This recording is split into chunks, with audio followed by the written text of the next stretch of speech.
charges in all, including the accusation that he was employing a woman as a sex worker, a charge that he denies. A woman and her child found dead in a wreck that happened near a canal in Fresno Monday morning at McKinley Avenue and Fresno Street near Highway 41.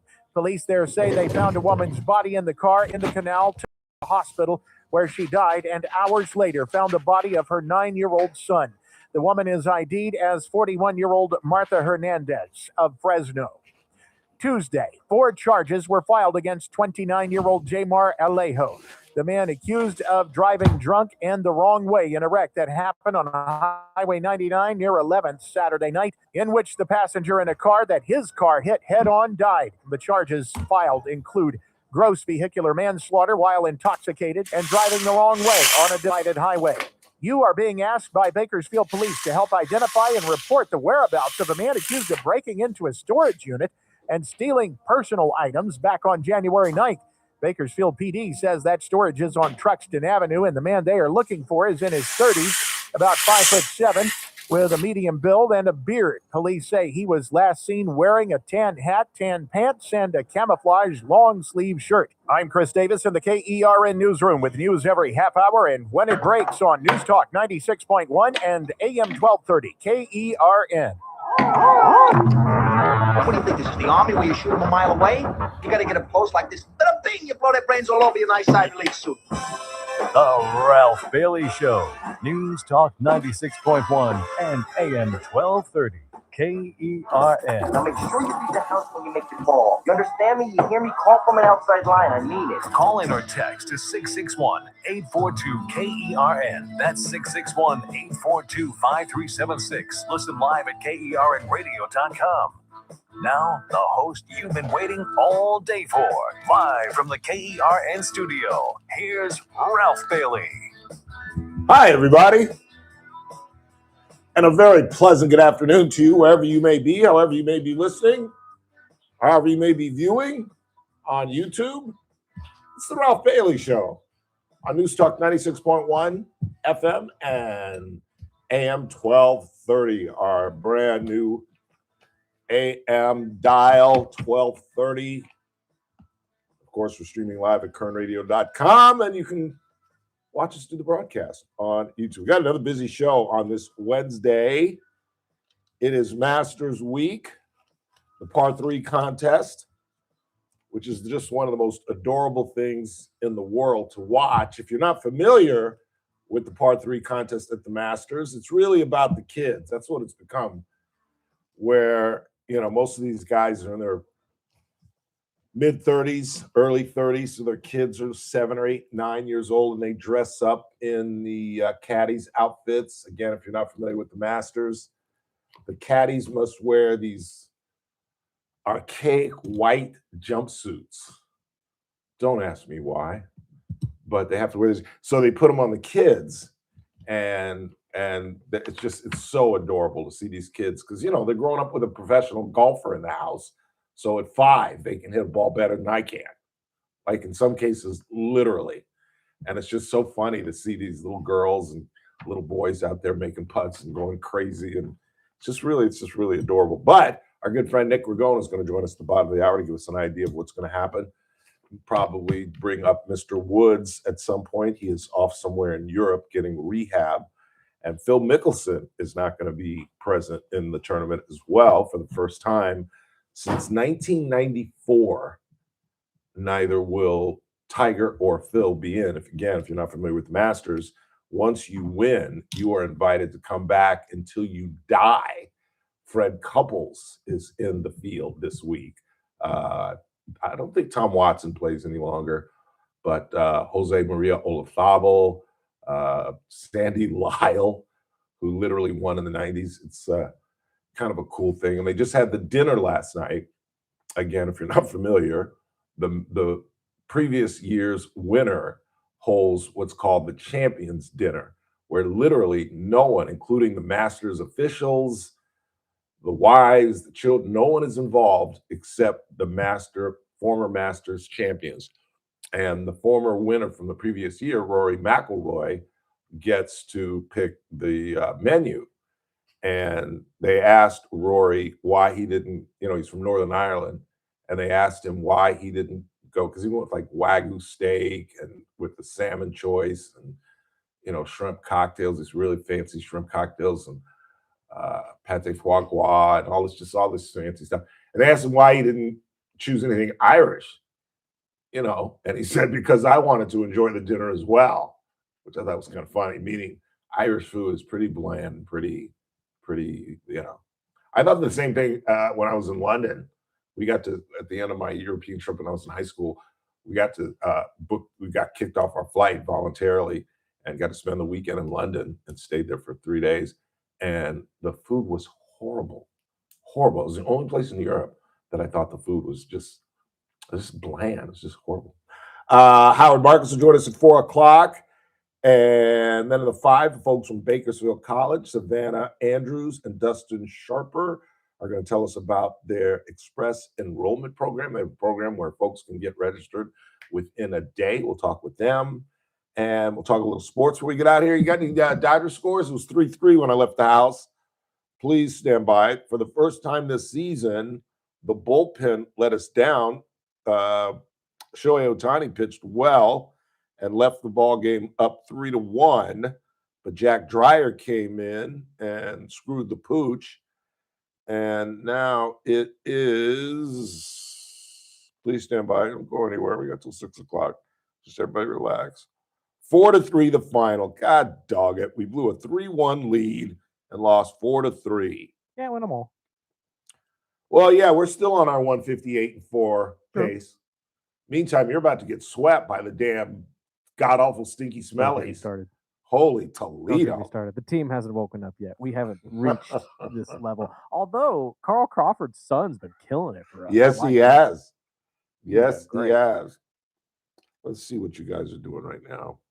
Oh, we're like, what? Oh, no, you're winning. Are we winning right now? Thank God. Oh, no. I forgot. Randy's the Giant fan. You're the Philly fan. No, you're losing 5-0. Oh, God. Top of the 9th.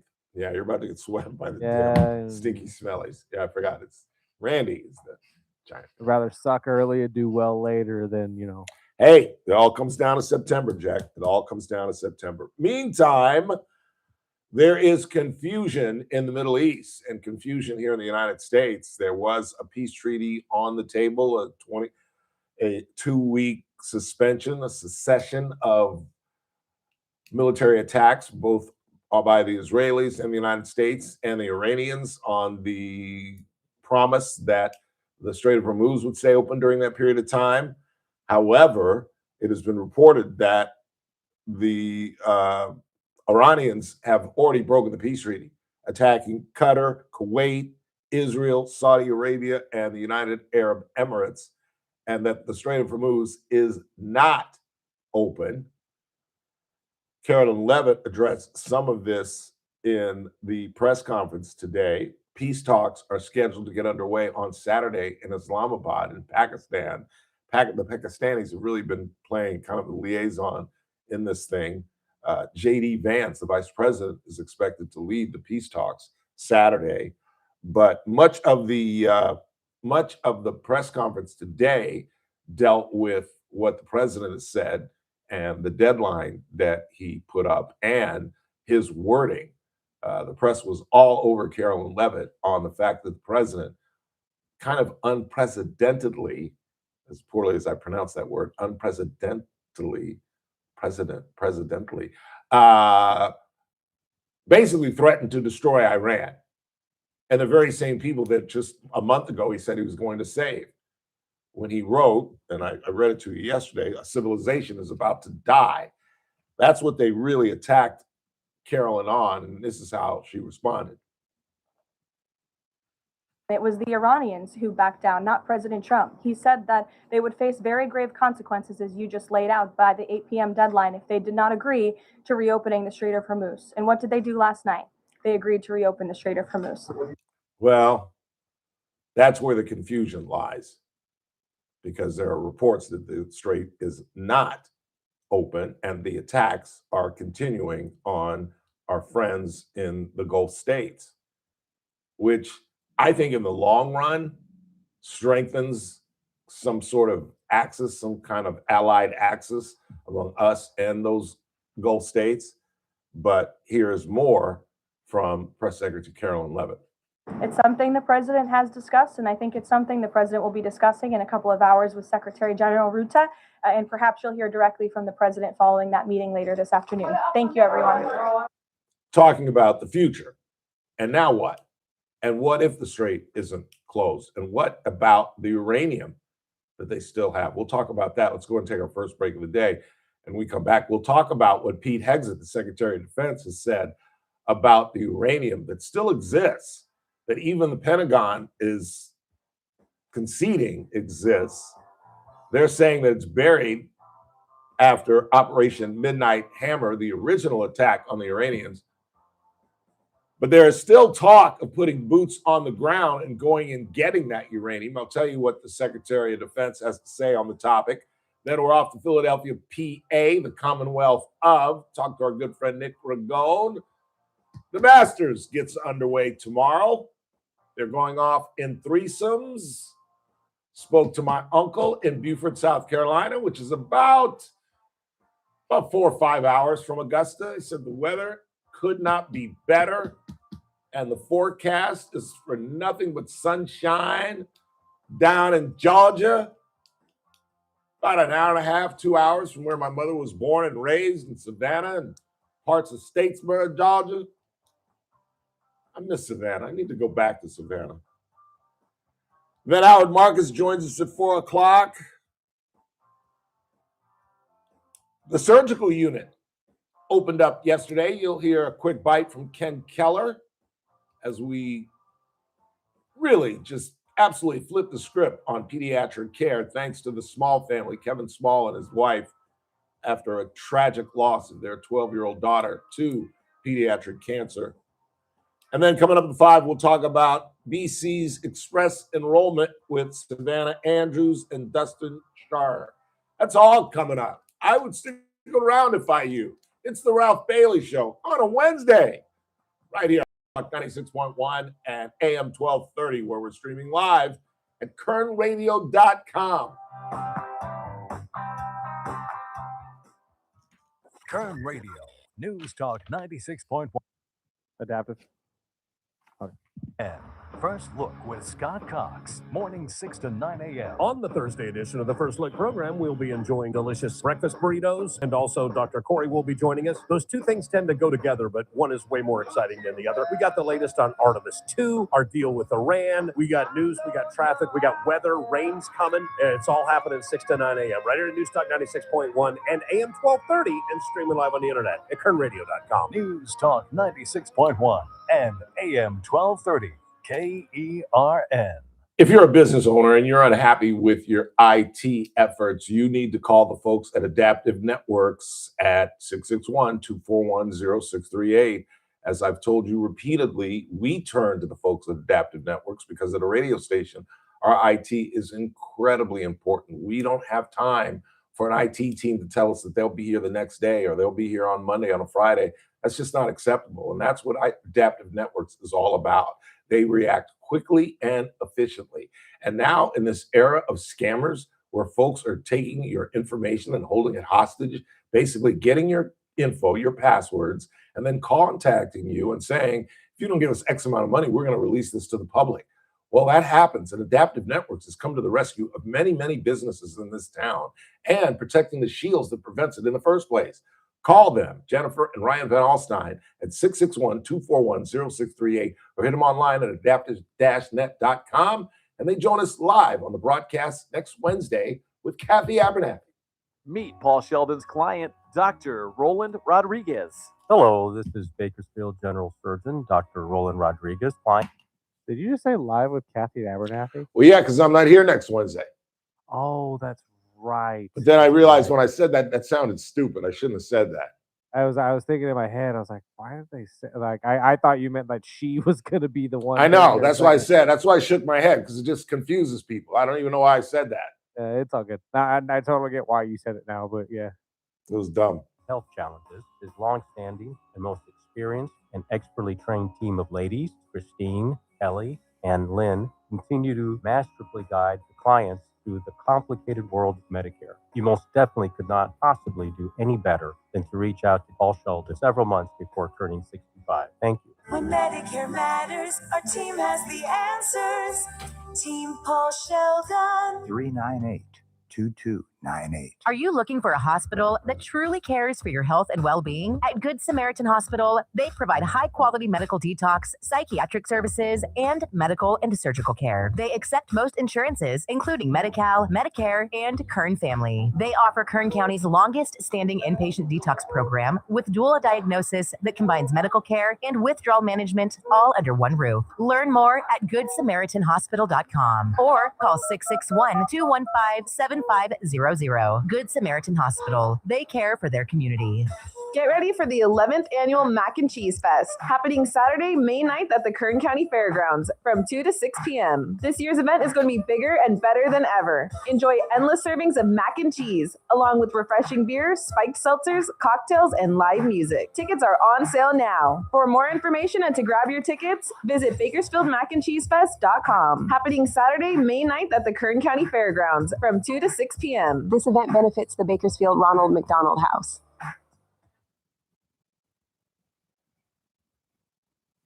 I do believe that we should have rightly believed, but we certainly believe that certain issues are just settled. Certain issues are just settled. And that's why I do believe that we are living, sadly, in real unsettled times. That woman could have been president of the United States. Isn't that scary? I found that on Reels. I don't know if those that I sent, I don't know if those are real. Those are AI affected. Oh, yeah. No, especially the Trump ones. Absolutely. Oh, the Trump ones definitely are. But that one sounds like that was straight from her. That might have been straight from her, but I don't know. I don't The video think you so. sent me was incredibly unsettling, too. I know. The baby stuff. Yeah, the baby keeps smiling weird. I know. And That's the video is probably funnier than the audio, but that caught my eye last night. In the meantime, Pete Hegseth is running his big bazoo. He is saying that there will be no enrichment of uranium, and the United States will, working with Iran, dig up and remove all of the deeply buried nuclear dust. This is according to the Pentagon. Even the president wrote on his Truth Social, it is now and has been under very exacting satellite surveillance. Nothing has been touched from the date of the attack. He's alluding to the uranium that we apparently destroyed or obliterated, I think was the word that they used during Operation Midnight Hammer. But how in the world we're going to get in there and get that uranium? I think if there truly is not a peace within these next 2 weeks, I think they're going to put boots on the ground. I really do. I think they're going to try to get in there and dig around. Because this peace, this alleged ceasefire is not going to hold. Again, the Iranians are already attacking folks. The Iranians are also including Lebanon because apparently Israel attacked Lebanon, and that's what they use as an excuse to attack Kuwait and the UAE and Saudi Arabia. It just isn't going to fly. And did anyone really believe that these guys were going to open up the Strait of Hormuz? Or agree to any of the 15 propositions that the president's put up, or that we were going to accept any of the 10 that they're putting up. They want reparations for the damage that's been done, and they want complete control of the Strait of Hormuz. Neither one of those things are ever going to happen. Meantime, I got one more bite from Carolyn Levitt from this morning's press conference. Here is the press secretary.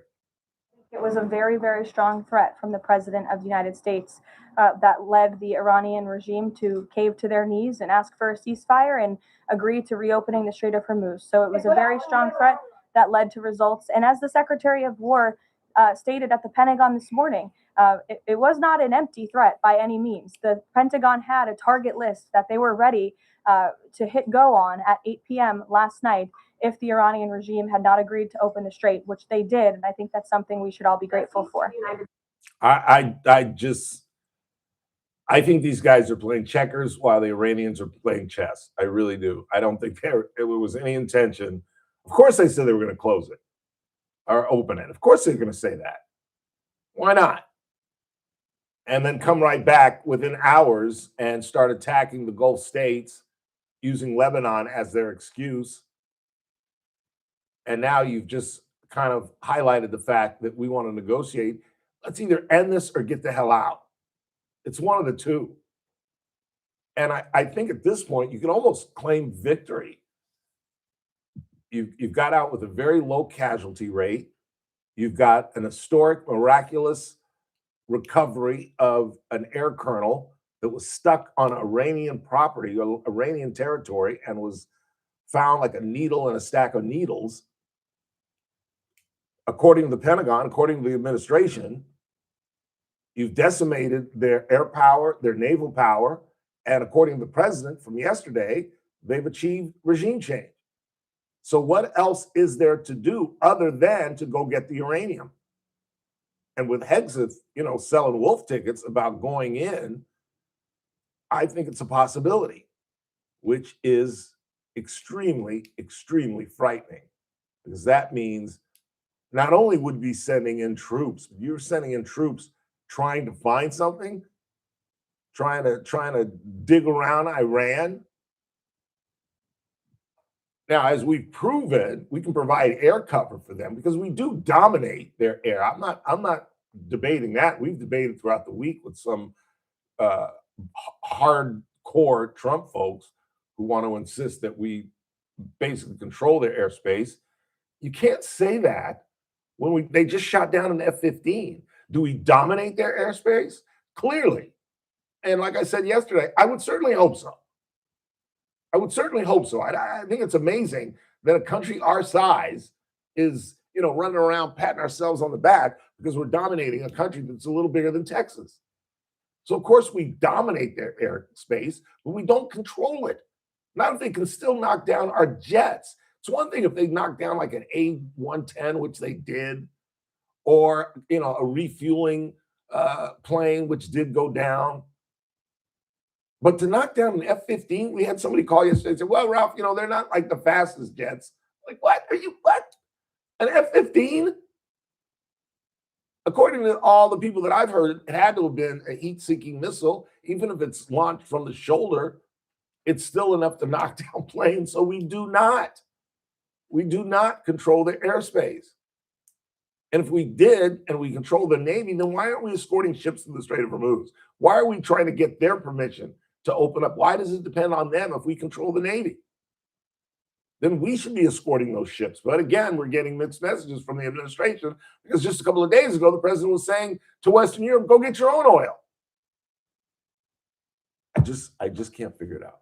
I just can't figure it out. As we go to break, I forgot one quick note and a sad note. And I have it in the 5:30, so I want to talk about it now so I don't bring down the show at the end, as I always attempt to do. But Davey Lopes passed away. The second baseman is part of that. Clearly, the most close-knit infield in the history of baseball. These guys, Mr. Say at third base, Bill Russell at short, Davey Lopes at second, and Steve Garvey at first base, were together in Washington when they were in the minor leagues with Tommy Lasorda. That's where they were all. You know who else was a part of that team? And this is what got Tommy Lasorda on. I mean, think of the talent they had. This is what got him on his feet as a manager. Not only do they have Lopes, Say, Russell, and Garvey, but a young Bobby. You got to be old to remember these guys. But Bobby Valentine was on that club. Bobby Valentine should have been a star, and he broke his leg on the wall in center field back in the days when that wall used to be just, I think it was wood. I'm not even sure what it was made of, but he broke his leg and totally turned around his career. And Bill Buckner was part of that minor league club who came up with the Dodgers. It was Bill Buckner, by the way, who scaled the wall on Hank Aaron's 715th home run, which I believe happened today in 1974. I'm pretty sure in against the Dodgers.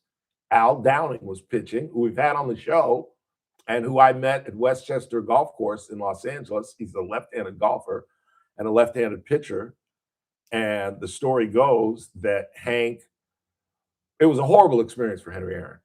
I mean, it just goes to show you how far we've advanced, because he was getting death threats throughout the whole, because he ended the year at 713. So it's a new season as it is now. And obviously, he's going to hit 3 home runs. And he hit 1 in Cincinnati to open up the season. That was the last time we publicly saw Jackie Robinson. And Bowie Kuhn was there, et cetera, and he was going to sit the rest of the series. And Bowie Kuhn, the commissioner, made him play because he wanted to do it in Atlanta. And fortunately, he didn't hit a home run. And they went to Atlanta, and Dusty Baker, who you see over here somewhere, he's one of these 4 guys, one of the only 4 members of a 30 home run team. All 4 of those guys hit 30 home runs in one season. It's never been done before. And he turned to Dusty Baker, who's on deck, and he says, I'm tired of this. Downing's going to throw me a fastball outside. I'm going to take it. He's going to throw me a slider. And then on the 3rd pitch, I'm going to end this thing. And that's exactly what happened. And Bill Buckner was the guy that's scaling the wall. And it goes into the bullpen. A man by the name, I think, Tom Houseman caught the ball. And then there was that famous moment. My father called Chris Williams and I into the living room to watch it.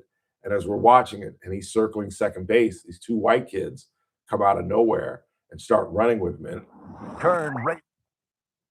And to be honest with you, we thought he was going to get killed. But anyway, we're off to Philadelphia. Nick Ragone joins us next.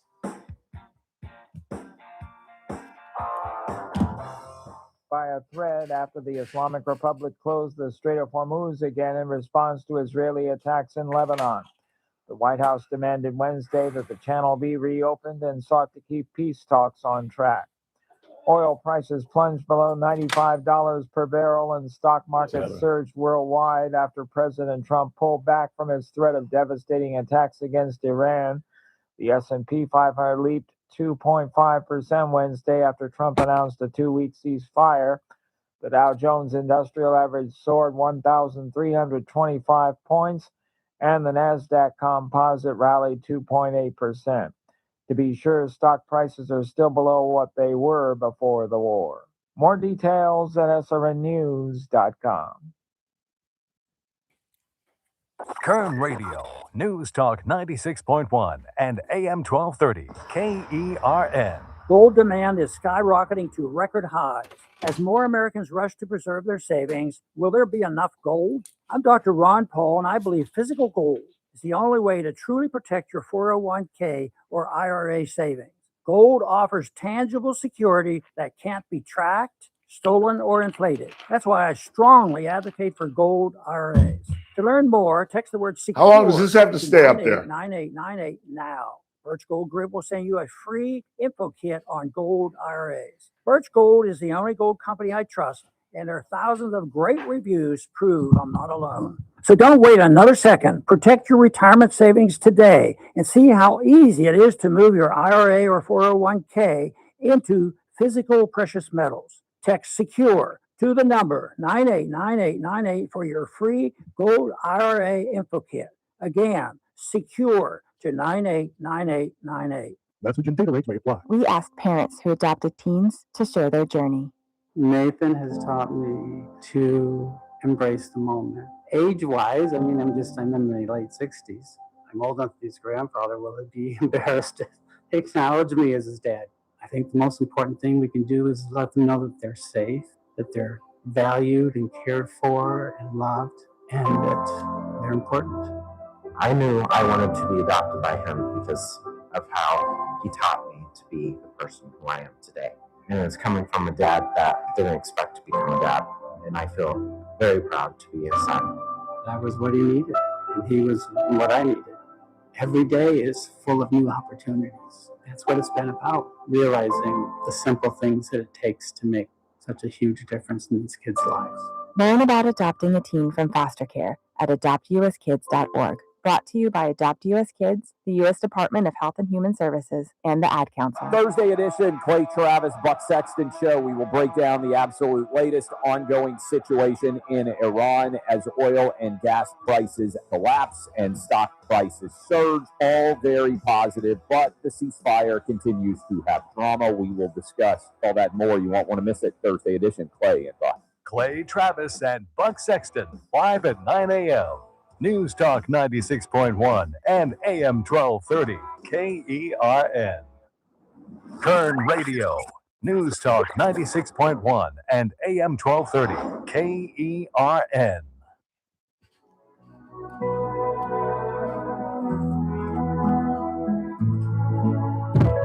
It's that time again for the best 4 days in golf down in Augusta, Georgia. And as I said at the top of the show, I talked to my uncle, who's about 5 hours away in Beaufort, South Carolina. He said the weather is perfect and it's got nothing but forecast of sunshine and blue skies. So we're off to Philadelphia, Pennsylvania to talk with our golf aficionado, Mr. Nick Ragone. How are you, sir? It's going to be great weather, probably the best weather they've had in I don't know how long, but the course is going to be set up exactly. So this will be exciting. I think we're in good for a good. I think so too. I guess right now the big story is Rory McIlroy. They're all debating, does this loosen him up? Or I heard your boy, what's Chambly, who I just Brandel Champ. I just cannot stand him. No, he's not my boy. Yeah, yeah, where he's saying that perhaps getting this off of his back will he'll be complacent now that he's won it. And I'm like, no, you don't even understand what it's like to be an elite athlete. Guys like that, when they win, want to win more. Right, they've got a taste of it. They get a whiff of it. Yes. I mean, look, yeah, whatever Brandel says, just go with the opposite. But I think, look, Rory has not played great golf since winning it last year. I think he admitted he had a letdown for the next couple months. But since then, he's played pretty good golf. He's been around the top 10 every week. I think Rory's definitely a factor. I think the big question with him is his back. You know, he had to pull out of API. He didn't play particularly well at the Players' Championship. But, like, I think it's the storylines are Scotty, Bryson, and Rory. You know, they're clearly the three best players on the planet. I think Rahm is up there somewhere. And so Scotty's not on form. It'll be interesting to see if he finds it. I think Rory's playing good, not great. And Bryson's won twice on Live. You know, there's 72 holes now. They're pretty good fields. So, like, if you had to ask me right now, I think Bryson. I think Scotty's still the Vegas odds with Bryson second. But, like, Bryson's had 2 top 6s the last 2 years. I just have a feeling he'll be there again this year. I don't know if he'll win, but I think those are kind of the big three, and then there's everybody else. I have never gone through this, so I really am asking this out of just sheer curiosity. You've gone through it 2 times. But talk about what being a father, how that screws up your whole schedule and how, I mean, it's got to take away something. I remember when Tiger had Sam, and he went for a while. I remember when he won with Sam alive, and they were like, see, he's back finally. It's taken him a little time. Don't you think the fact that he's had now, I think he's on his 2nd child, has played some kind of role in just distraction? If you look at past history, when his son was born, he went on a winning tear that he's still been on. So I think Scotty defies kind of all the rules. I think, first of all, he's a remarkably well-balanced person. And so I think he's, you know, by every estimate, just a really good, solid, grounded guy. Talks a lot about his faith. And so, and a real family man. So now it's interesting. His wife is out there. So presumably their young baby is too, or I guess at home, I guess. I don't think it'll impact Scotty. I think he practices efficiently. When he's on the grounds, he's focused. I think when he goes home, he decompresses with his family. And so I don't think look, Jack won with 5 kids, and Jack has always said it helped him focus. With 5 children, like when he's on the golf course, he was focused, or when he's not, he's, you know, present with his family. Yeah. So I don't, you know, we know Tiger was busy with stuff. So I don't think it'll impact Scotty negatively at all. Yeah. The other name that I've heard is Patrick Reed again, another guy that I can't stand. but he does like to play. He played golf collegiately, I believe, in Augusta, and Augusta State, yeah. Yeah, and so you can't TQ count him last out. year, I think. No, what? I'm Can't sorry. count him out. He's won twice on the DP World Tour and lost a third time in a playoff. Guy's red hot, and he knows that place. He's got an amazing short game. Pee Wee would be right there. I think he's one of the favorites. And he's playing. He's now not on Live anymore. He's just playing the DP World Tour. I liked him a lot the last couple of weeks. Akshay Bhatia, I think he's going to do well. I think Xander Schauffele's due to play well. He's showing signs. He could overpower the course. He's long. He hits a nice draw. And look, don't sleep on my guy Jordan Spieth. I know he's not playing. He's not playing horrible. He's not playing great. But something happens when he gets on those grounds. I just have a feeling he might find something this week. Yeah. Any other long shots you got? Chris Gotterup, he's won twice on tour. He's a rookie. No rookie has won it since '79. Says he's Eller. It's a long shot because he's never played here before. But I would not be shocked. And look, I think the feel-good story might be Gary Woodland. I mean, he just won, bombs the ball, can move it both ways.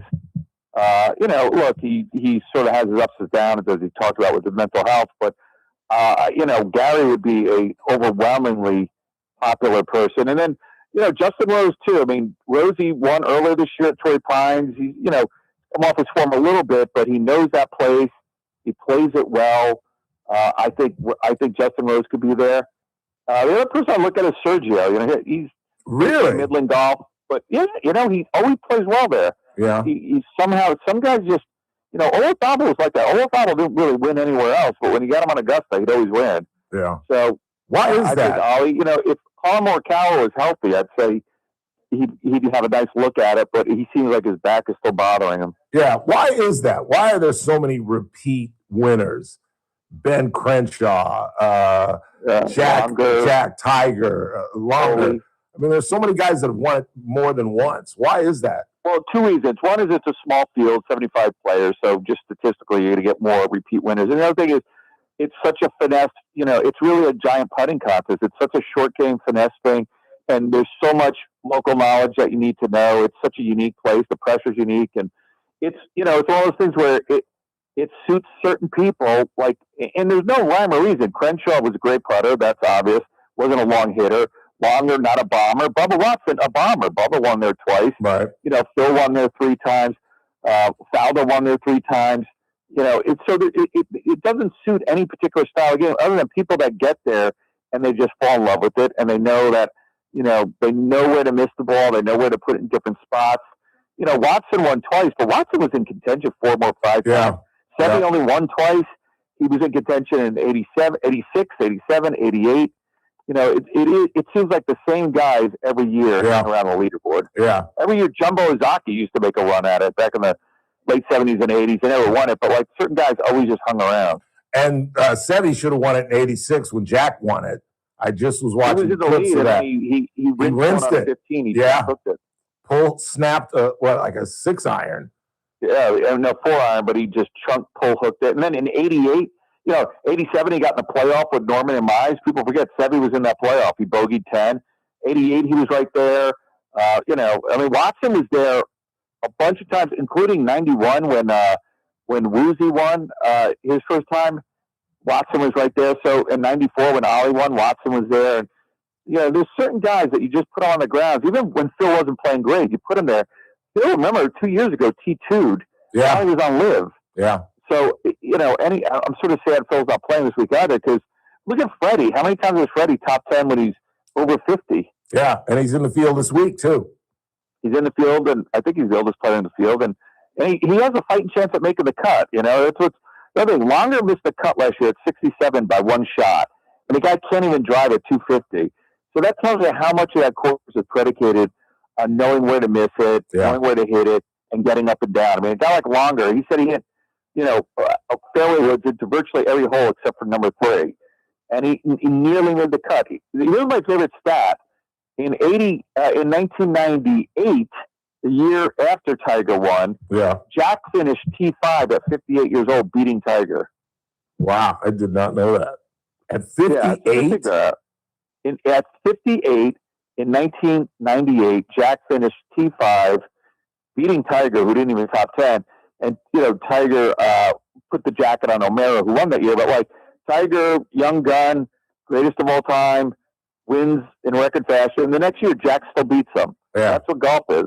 And Tiger at that point was out driving everybody by like 20, 30, yards. 40, 50 yards. Yeah, it wasn't even a fair fight. Yeah. And, it just goes to show you how much local knowledge, because you take Jack and Tiger in 1998 off of Augusta and put him anywhere else, and he can't come within 10 shots of Tiger. In fact, they played at Valhalla and, Tiger waxed them and all that. But you put him on Augusta, different story. Yeah, absolutely. Talking with our good friend Nick Ragone, why I believe these two guys are the best players never to win at the Masters, and I don't understand why. And that's Greg Norman, who famously spit the bit a couple of times, right, and Lee Trevino. And I understand that Lee played the ball left to right, and the course sets up right to left, but still, he's still one of the greatest shot makers in the history of the game. He was never even in contention. And I know, that's what I'm saying. It was in his head. He didn't like it there. He thought it was elitist. He didn't feel welcome. He skipped it a bunch of times, which really nobody skips it. Yeah, Lee Trevino skipped the Masters a bunch of times in the 70s. He was outspoken against it, said it wasn't fair. It was elitist. At the time, it probably didn't have any African-American players. No, certainly not. It's one of those things where it did not suit his eye, right? He hits that fade. You got to hit a draw on 13. You got to hit a draw on 10. Got to hit a little bit of a draw on 15. And so as great as Trevino was, and he didn't hit the ball high. Yeah. He was a low ball hitter. He was obviously precise, but all that worked against him. I'm not even sure. I guess I'd have to look it up. He might have had one or two top 10s, but he's never – you watch all those Master highlights, you never see him. Never. You see Weisskopf, 4 runner-ups. You see Johnny Miller. You see all that. Tom Kite, all those guys. Kite was always there. That Kite was he had a 10-footer for birdie on 18 in 86. He could have tied Jack. He missed it. As for Norman, look, Greg Norman's still, I'm a product of the 80s. He's still my all-time one of my favorites. When I was growing up, everybody wanted to be Norman because he swung at it so hard. Yep. He had that blonde hair. He looked athletic. I was the biggest Norman fan, and I think he just got in his own way, I mean, it wasn't just 96, too, where he spit the bit. I mean, he, in 86, he was tied going into 18. He fans it way right. 87, he loses, obviously, to the miraculous Larry Rye shot. He was right in contention to 80, 88, 89, literally every year. And I just think he wanted it so bad he couldn't get out of his own way. Yeah, that 9-iron that he hit on 18 into the stands. It wasn't a 9-iron, it was a 6-iron, but yeah, he fanned it 40 yards right. It was a 9-iron. It was not a 9-iron. It was not a 9-iron. He had 6-iron from 18. Are you kidding? On 18, that was a 6-iron. It was not a 9-iron. I will bet you money it was not a 6-iron. Okay, well, go have somebody look it up right now. What, he hit 3 wood off the tee? Are you kidding? This was back in the Bellata and Persimmons day, Ralph. True. You bombed at 275. True. And if you think about it, those balls spun. You remember those balls? Oh, I do. They 60 yards right or left. And they'd cut. You'd play them twice, and they'd cut. I mean, they cut up. I mean, look at Jack in 75 on 15. Jack bombs a drive, hits 1-iron to 8 feet. He hit 1-iron on 15. That guy's hit 6, 7, 8 irons. I mean, I was looking at some clips of, those guys were hitting 1, 2, 3 irons into 13 and 15, not like 7, 8, 9 iron anymore. And they could still hold it because the Bellata, if you hit it well, it'll stick because it was wound. Yeah. So, all right, who you got as we go into tomorrow? Who you got? I need two names. I got two names. Sambo. I'm going to take Bryson, and I'm going to say Akshay Bhatia. Really? Yeah, I like his game a lot, and he hits a big cut as a lefty, which is great. That's a draw for righty. Right. I think 13 and 15. Not the longest player on the tour, but very good with his irons, very creative around the greens, been playing really good golf. And nobody, he's going to kind of slip through. Nobody's counting on him shooting 65, but I think he's going to get out to a quick start. But I really think Bryson's going to be the guy this year, but we'll see. I'm sort of hoping it's Bryson, Rory, and Scotty all play well, but I'd love to see them compete. Yeah.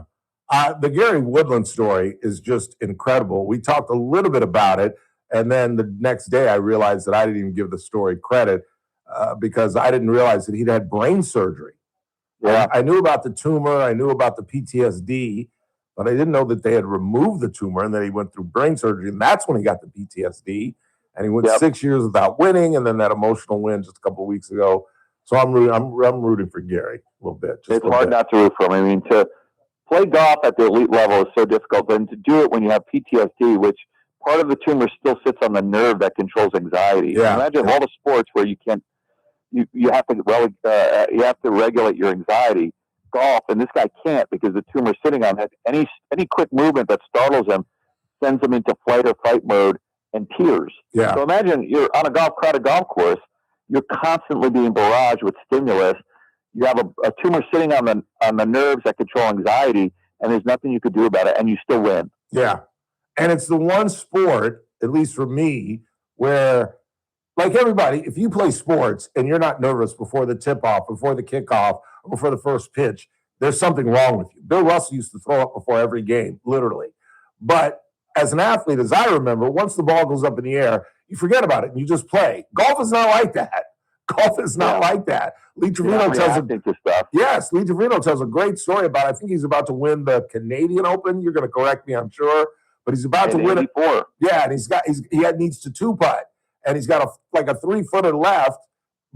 He asked, better go now or I'm going to miss it. Exactly. Yep. Here is a champion who's like, I got to go now. I'm so freaking nervous. I just want to get this over with.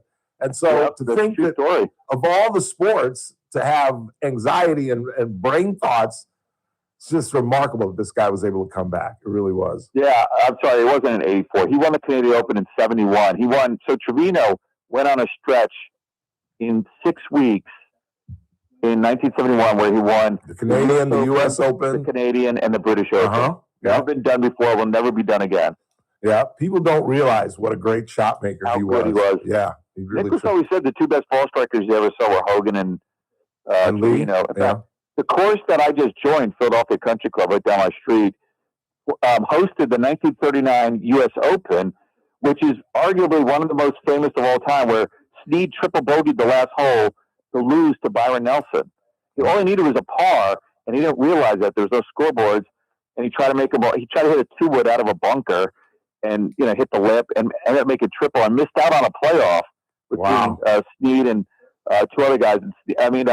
Nelson, and Nelson ended up winning it. But that was at the 39 Open, which is arguably the biggest collapse, one of the biggest collapses, along with 1966 when Arnie collapsed at San Francisco club to Billy Casper.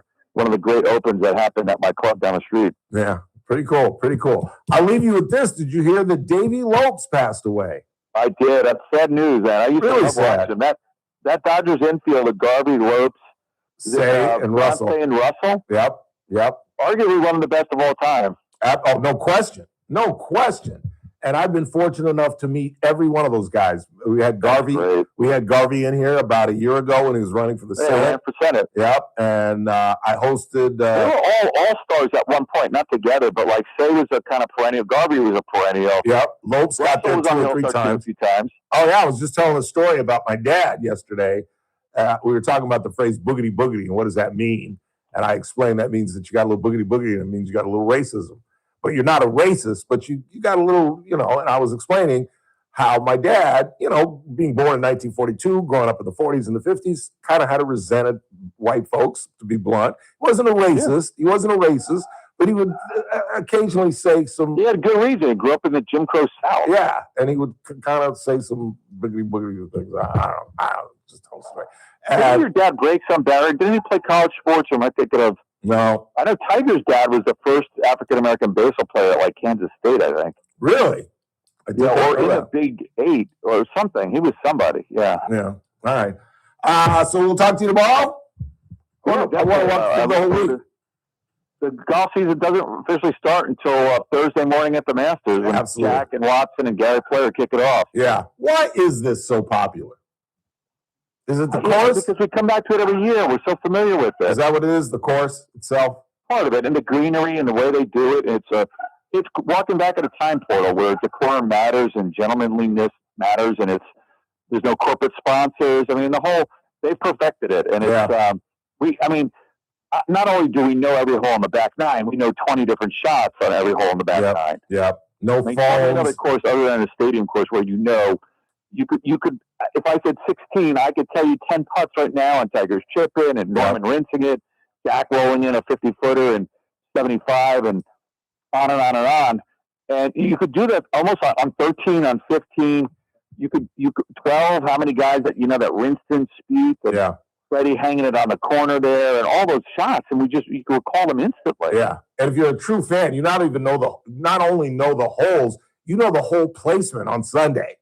That's what's crazy. You know the Sunday hole placement. Yeah, true. Isn't that crazy? 16, it's going to be back left, and you hit it off the top, and it skates down. And 12 is going to be right. 12 is go for it. Right. Yep, you can't go for it. You got to hit it left. 18, they move it around. Sometimes it's that front left where, like, Sandy Lyle hit that great bunker shot, or O'Meara made his putter fail. Sometimes, like in 86 when Jack won, it was back right. So 18, they move it around a little bit. 15, it's usually always front left. Final pin. 13, it's always front right where that little shelf is. And 14, they usually move it around. But there's just, it's one of those places where it's just magical. And even just looking at it on TV, it looks like magic. It really is. I'm telling you, we should plan a trip. I'm telling you, next season, we should do it. That's not a bad idea. I'm telling you, we could stay in Atlanta, drive down. I've got relatives in the area near Augusta. They'd feed us and hang out with us. It'd be fun. It'd be a fun trip. I'm telling you. I've never been to the Masters. I've been invited probably the last 10 years, and it's one of those things where I want to go, but I also, part of me doesn't want to go because it's like a cathedral, and I almost don't want to be there, but I do have to make a trip. Yeah, I just want to see it once. You're right. I wouldn't want to go more than once. But It'd be cool to do it with you. You know what? That's a good reason to do it because I've kind of put it off. I don't know why, but let's do it. Maybe we should. I'm telling you, next year, I'm totally game. Totally game. All right, sir. I'll have to work on that. All right, let's get it. All right. Yeah, hook it up. Let's go. All right, sir. Always great to talk to you. We'll wrap to you tomorrow. Yep, talk to you tomorrow. All right, man. Take care. Nick Ragone. That's my in. He gets the tickets. I get the Airbnb. I get my uncle to hook us up. I'm so not my Uncle Irvin, but my uncle. Saying that. Huh? I'm so glad you hung up before you started saying that. Oh, well, I don't care. I'd say that to his face. Yeah, that's true. That's okay. Here's my hookup. Dude, who plays golf with billionaires? You know what he just said? My country club, the Philadelphia Country Club, right down the street from my palatial estate. Are you kidding me? He knows he's the hookup. Shoot. Coach Kessler chiming in. He says, I want to go. I've got to tick this off. There are two things I want to do before I die, and that's go to Augusta and that's go to Carmel and play Pebble Beach. Got to do it. Shoot 172, but I don't care. I just want to stand on the 17th green, look out at the ocean, and say, this is where Tom Watson chipped in to beat Jack Nicklaus. I just want to hit a drive over the ocean, watch it bounce on the rocks. Just once. Quick time out. Ooh, we have no time. Do we have any time when we come back? Not much. All right, we'll just head into the 4 o'clock hour when Howard Marcus joins us. Don't go anywhere. Kern Radio, News Talk 96.1 and AM 1230, KERN. First Look with Scott Cox, mornings 6 to 9 a.m. On the Thursday edition of the First Look program, we'll be enjoying delicious breakfast burritos, and also Dr. Corey will be joining us. Those two things tend to go together, but one is way more exciting than the other. We got the latest on Artemis 2, our deal with Iran. We got news, we got traffic, we got weather, rain's coming, and it's all happening 6 to 9 a.m. right here at News Talk 96.1 and AM 1230 and streaming live on the internet at kernradio.com. News Talk 96.1 and AM 1230. KERN. So I had my first inquiry into Big Mike's Ragin' Barbecue, a new client, one of the best caterers in town. And yeah, he just happens to be one of my best friends, but he happens to be one of the best caterers in town. And somebody asked me, how deep does Mike go? And I said, well, he provides appetizers, the main menu, and side dishes. And Mike does the cooking. He comes with a crew. He comes with a rig. They do all the cooking. They do all the cleaning. They do all the serving. You do absolutely nothing but pick up the phone and call Mike at 393-5507. That's 393-5507. Big Mike's Raging Barbecue has been raging now throughout this entire century for over 25 years. Mike, a former NFL star, has used that discipline he learned in the NFL to engineer his organization. It doesn't matter what your event is, whether it's a corporate event, graduation, Mike is there with the grill and ready to cook. Call him again today at 393-5507, 393-5507. Big Mike's Raging Barbecue. And yes, after 9 years, they're still raging hot. My name is Christine, and I'm a widow. My husband, Ryan, was a healthy 34-year-old, and 3 months later, he was gone. Thankfully, he had life insurance. Ethos made it so easy. You can get a quote in seconds, apply in minutes, and get same-day coverage. 100% online, no medical exam. Life insurance didn't take away the loss, but it did give us the space to just grieve. Get your free quote at ethos.com/save. Ethos.com/save. Paid spokesperson. Time spent on application may vary. Online health questions required. Get ready for the ultimate country music getaway. Country superstar Riley Green is performing live along with Chris Young, Lauren Elena, and Randy Houser on the second voyage of the Top Shelf Country Cruise. Sailing March 2027 aboard the Celebrity Summit, departing in Tampa with stops in Key West, Bimini, and Cozumel. Enjoy 7 days of entertainment brought to you by Signature Cruise Experiences. Open booking is finally here, so go to TopShelfCountryCruise.com now to book your cabin. The Condors are playoff bound, but first, there's more regular season fun to be had this weekend. Friday, it's a $3 Beer Friday with Michelob Ultra and Mango Kart, just $3 from doors open through the start of the second period. Plus, it's 2000s Music Retro Night with all of your favorite hits from the early 2000s. Saturday is Youth Jersey Giveaway for the first 2,000 kids 12 and under, presented by Thruway Chevrolet and Eyewitness News. Stores open at 6, puck drops at 7. The fun starts at just $15 at CondorsTown.com or by calling 324-PUCK. This is Condorstown. You're listening to The Ralph Bailey Show. Catch me weekday morning 6 to 9 a.m. on First Look with Scott Cox. Current Radio, AM 1230, KERN, 96.1 FM, K241CI Bakersfield, an American General Media station. News this hour from Town Hall. I'm Keith Peters in Washington. White House Press Secretary Caroline Leavitt says the U.S. is condemning reports about Iran closing the Strait of Hormuz. That is completely unacceptable. And again, this is a case of what they're saying publicly is different privately. We have seen an uptick of traffic in the Strait today, and I will reiterate the president's expectation and demand that the Strait of Hormuz is reopened immediately, quickly, and safely. That is his expectation. It has been relayed to him privately that is what's taking place, and these reports publicly are false. The White House demanded Wednesday that the channel be reopened and sought to keep peace talks on track. The U.S. and Iran both claimed victory after reaching the agreement, and world leaders expressed relief even as more drones and missiles hit Iran and Gulf Arab countries. Iran and Oman are to collect shipping fees in the Strait of Hormuz. Iranian Foreign Minister Abbas Araghchi says passage through the strait will be allowed under Iranian military management. It isn't clear whether that means Iran will completely loosen its chokehold on the waterway. The plan allows for both Iran and Oman to charge fees on ships transiting through the strait, according to a regional official who adds Iran would use the money it raises for reconstruction, but that would upend decades of reliance on the strait as an international waterway free to transit, and will likely not be acceptable to the Gulf Arab states, which also needs to rebuild after repeated Iranian attacks targeting their oil fields. I'm Charles de Ledesma. Wall Street liked what it heard from the talks. The Dow was up by 1,325 points. The Nasdaq rose 617. The S&P advanced 165, and oil at around $96 a barrel. More on these stories at townhall.com.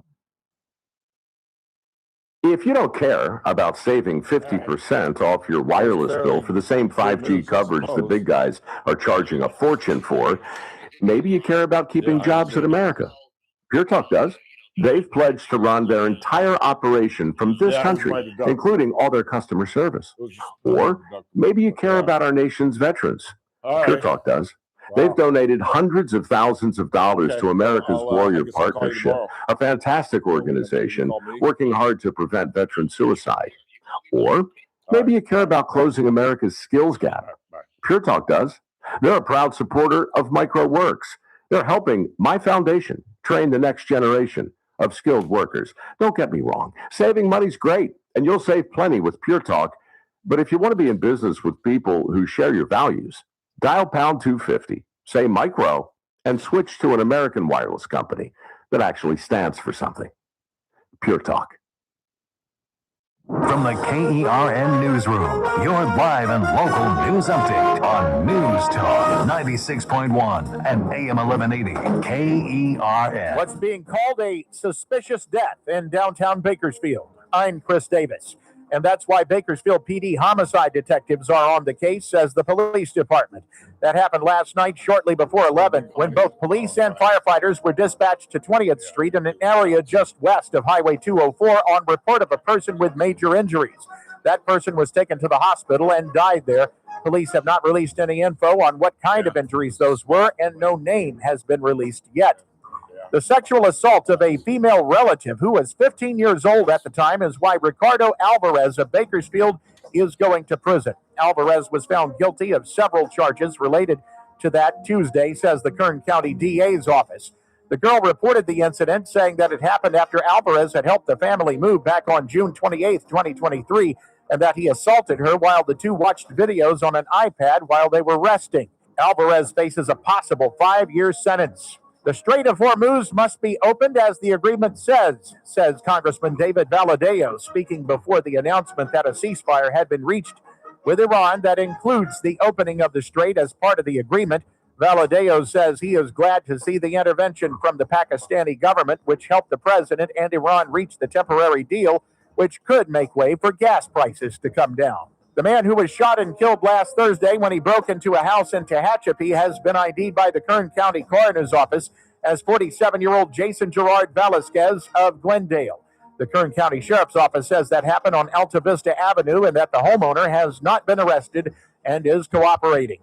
I'm Chris Davis in the KERN Newsroom with news every half hour and when it breaks on News Talk 96.1 and AM 1230 KERN. What do you think? This is the Army where you shoot them a mile away?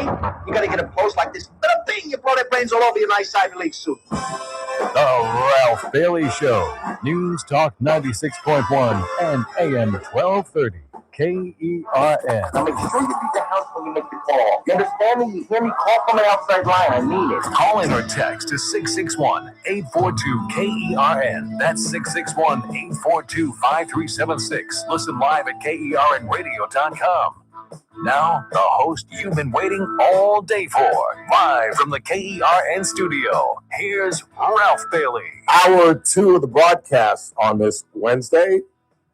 Still lots to do. We'll get into the new surgical unit, pediatric surgical unit at Memorial. Here from Ken Keller. We had him on the broadcast yesterday. The ketamine queen gets her fate read to her. She's going away for a while after the death of Matthew Perry. And coming up at 5, we're going to talk with Savannah Andrews and Dustin Shar from Bakersfield College, talk about their express enrollment program. And I got some other miscellaneous news and notes we'll get to. I can't even read my own writing. The feds are going to look into Mr. Woods. I should have brought this up with Nick Ragone, into his prescriptions, what he's been prescribed and what he has not. So they're going after Mr. Woods after his 4th crash with a vehicle, all SUVs. In the meantime,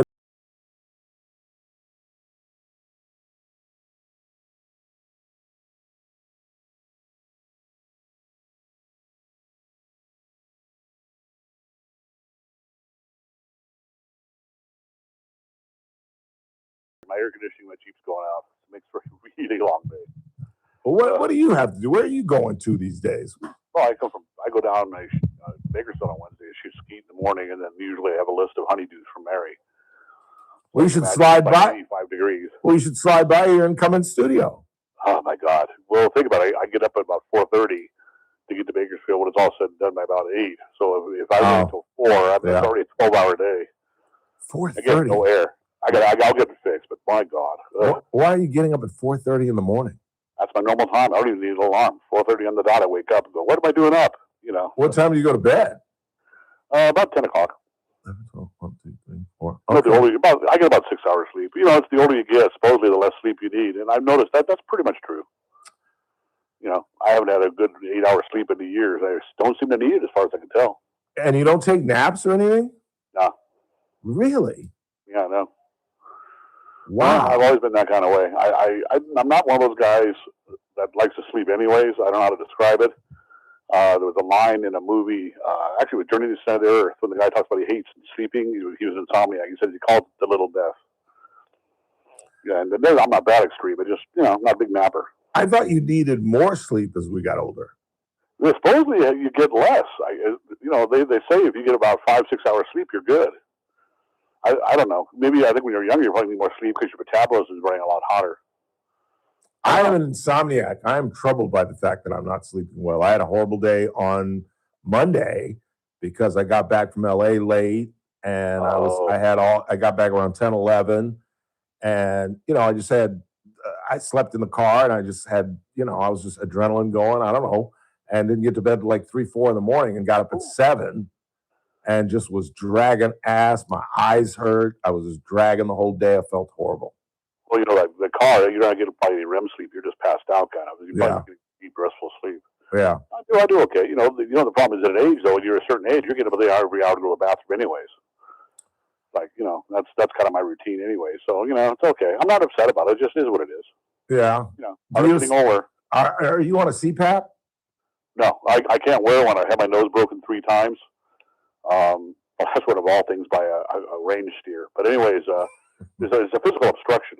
They can't blow past it without turning up so high. You're like in a wind tunnel. So you do have sleep apnea, though? Yeah, I have both types. There's one called the regular, the classic one, what everybody has when they wear a CPAP. Where they stop breathing. Yeah, well, they both are. But the one called central apnea, which I also have, I didn't know there was something like this. It's where your brain doesn't send the signal out to breathe. And that's the one that kills you because I was not breathing for up to 3 minutes at a time. Wow. And the doctor told me about this and says, well, they came out with a pill for it this last year and it actually went away. But that's the one that croaks you because, you know, you can do the regular apnea, you know, you don't sleep for, you know, deeply anyways, but, you know, 30 seconds, a minute maybe, but this one's 3 minutes. Yeah, that's and crazy. one of those times you just don't wake up. That's frightening. I didn't know I had it. They had to do a sleep study. But they fixed that one. And the other one you can't fix because they can't force the air past the broken nose. And I've had 6 sinus surgeries already. I don't want any more. That's too bad. Yeah, it's okay. You know, I'm claustrophobic by now anyways, and they tried all that stuff. Yeah. Well, I just got the news that I'll be doing a biopsy either tomorrow or Friday. I'll find out tomorrow morning. Wait, so quick? Yeah. It's been because I think he's rushing it because, well, I don't want to bag on my own doctor, but it's been a week since my results got back, and I contacted him on Monday. And then finally, today, I just said, are you going to tell me if I have cancer? And he finally got back to me, and he said, well, you have a spot that looks incredibly suspicious because of the MRI. They know specifically where it is, so they're going to knock you out. They're going to remove it, and we'll see what's what after that. He says it's completely preventable. He said it has not spread anywhere. It's that specific spot. Because of the MRI, they can go right to it. So I'm not going to be here either tomorrow or Friday because I don't want to do it next week because I'm going to be gone Wednesday. Yeah, no. So, well, they're knocking you out with like Twilight? No, he said it's anesthesia. Well, did you do all the prep? Did they give you all the stuff you had to do? Well, I haven't gotten the car. I literally just got off the phone with my doctor during the break. Literally just got off the phone with him. All right. You're not on any blood thinners then, right? No. Okay, well, that's the difference. Yeah, mine's Monday, by the way. Is it really? Yeah, but mine's twilight sleep. And there's certain things you just can't take prior to it. Well, I'm going for the audience, but you can't have any blood thinners at all. You're supposed to give yourself an enema. You're not supposed to take anything like Ozempic because it slows your digestion I just gave myself an enema. I gave myself an enema for the damn MRI. Well, you got to give another one. Didn't they tell you? Well, I don't know. They're supposed to call you for anesthesia. They're supposed to give you an enema. They're calling me one. They're calling me in the morning. I just got off the phone with my GP. I'm impressed. And the urologist is calling me in the morning. I'm impressed if they do it on tomorrow. That's pretty quick. Well, I don't know if they're doing it tomorrow. He said they're going to call tomorrow. They're probably going to schedule it. I'll be probably going to schedule it because you've got to do prep. Yeah, hopefully for Friday because he said, do you want to do it this week or next week? I said, let's do it this week Maybe he didn't realize it was already Wednesday. Yeah, But, I'm surprised because usually you have to do it, especially when they're going to put the breathing tube down your throat. You're not going to have the twilight, right? I have no idea. I'm telling you gonna be exactly what twilight. Cothery told me. He said you're going to have to go. You're going to miss a day of work because you're going to have to go undergo anesthesia. It's a very quick operation. He said, because I asked him how long will I be down. He said just a day. Huh. Okay. Yeah, I'm not even just twilight. They're not putting the tube down the throat. It's like a colonoscopy where they give you the drug and you just don't know what's going on. And Right. Most people just pass out. So like I do. you're having a biopsy? Yeah, Monday. Isn't that crazy how we're having biopsies at the same time? That is crazy. Brothers of the butt, so to speak. Yeah, but you're not undergoing anesthesia. I am. Yeah. I thought you said not the one where they. Well, I thought you said it was the twilight. Twilight's where they just basically put your sedative in your arm, and you're just goofy. Yeah, but I pass out. I'm just out. Yeah, I was out during my colonoscopy. Yeah, I don't remember anything, which is fine. I don't want to remember anything. Exactly. I don't either. I just remember going to the bathroom and kind of waking up in the bathroom like, what the hell is going on? Oh, yeah.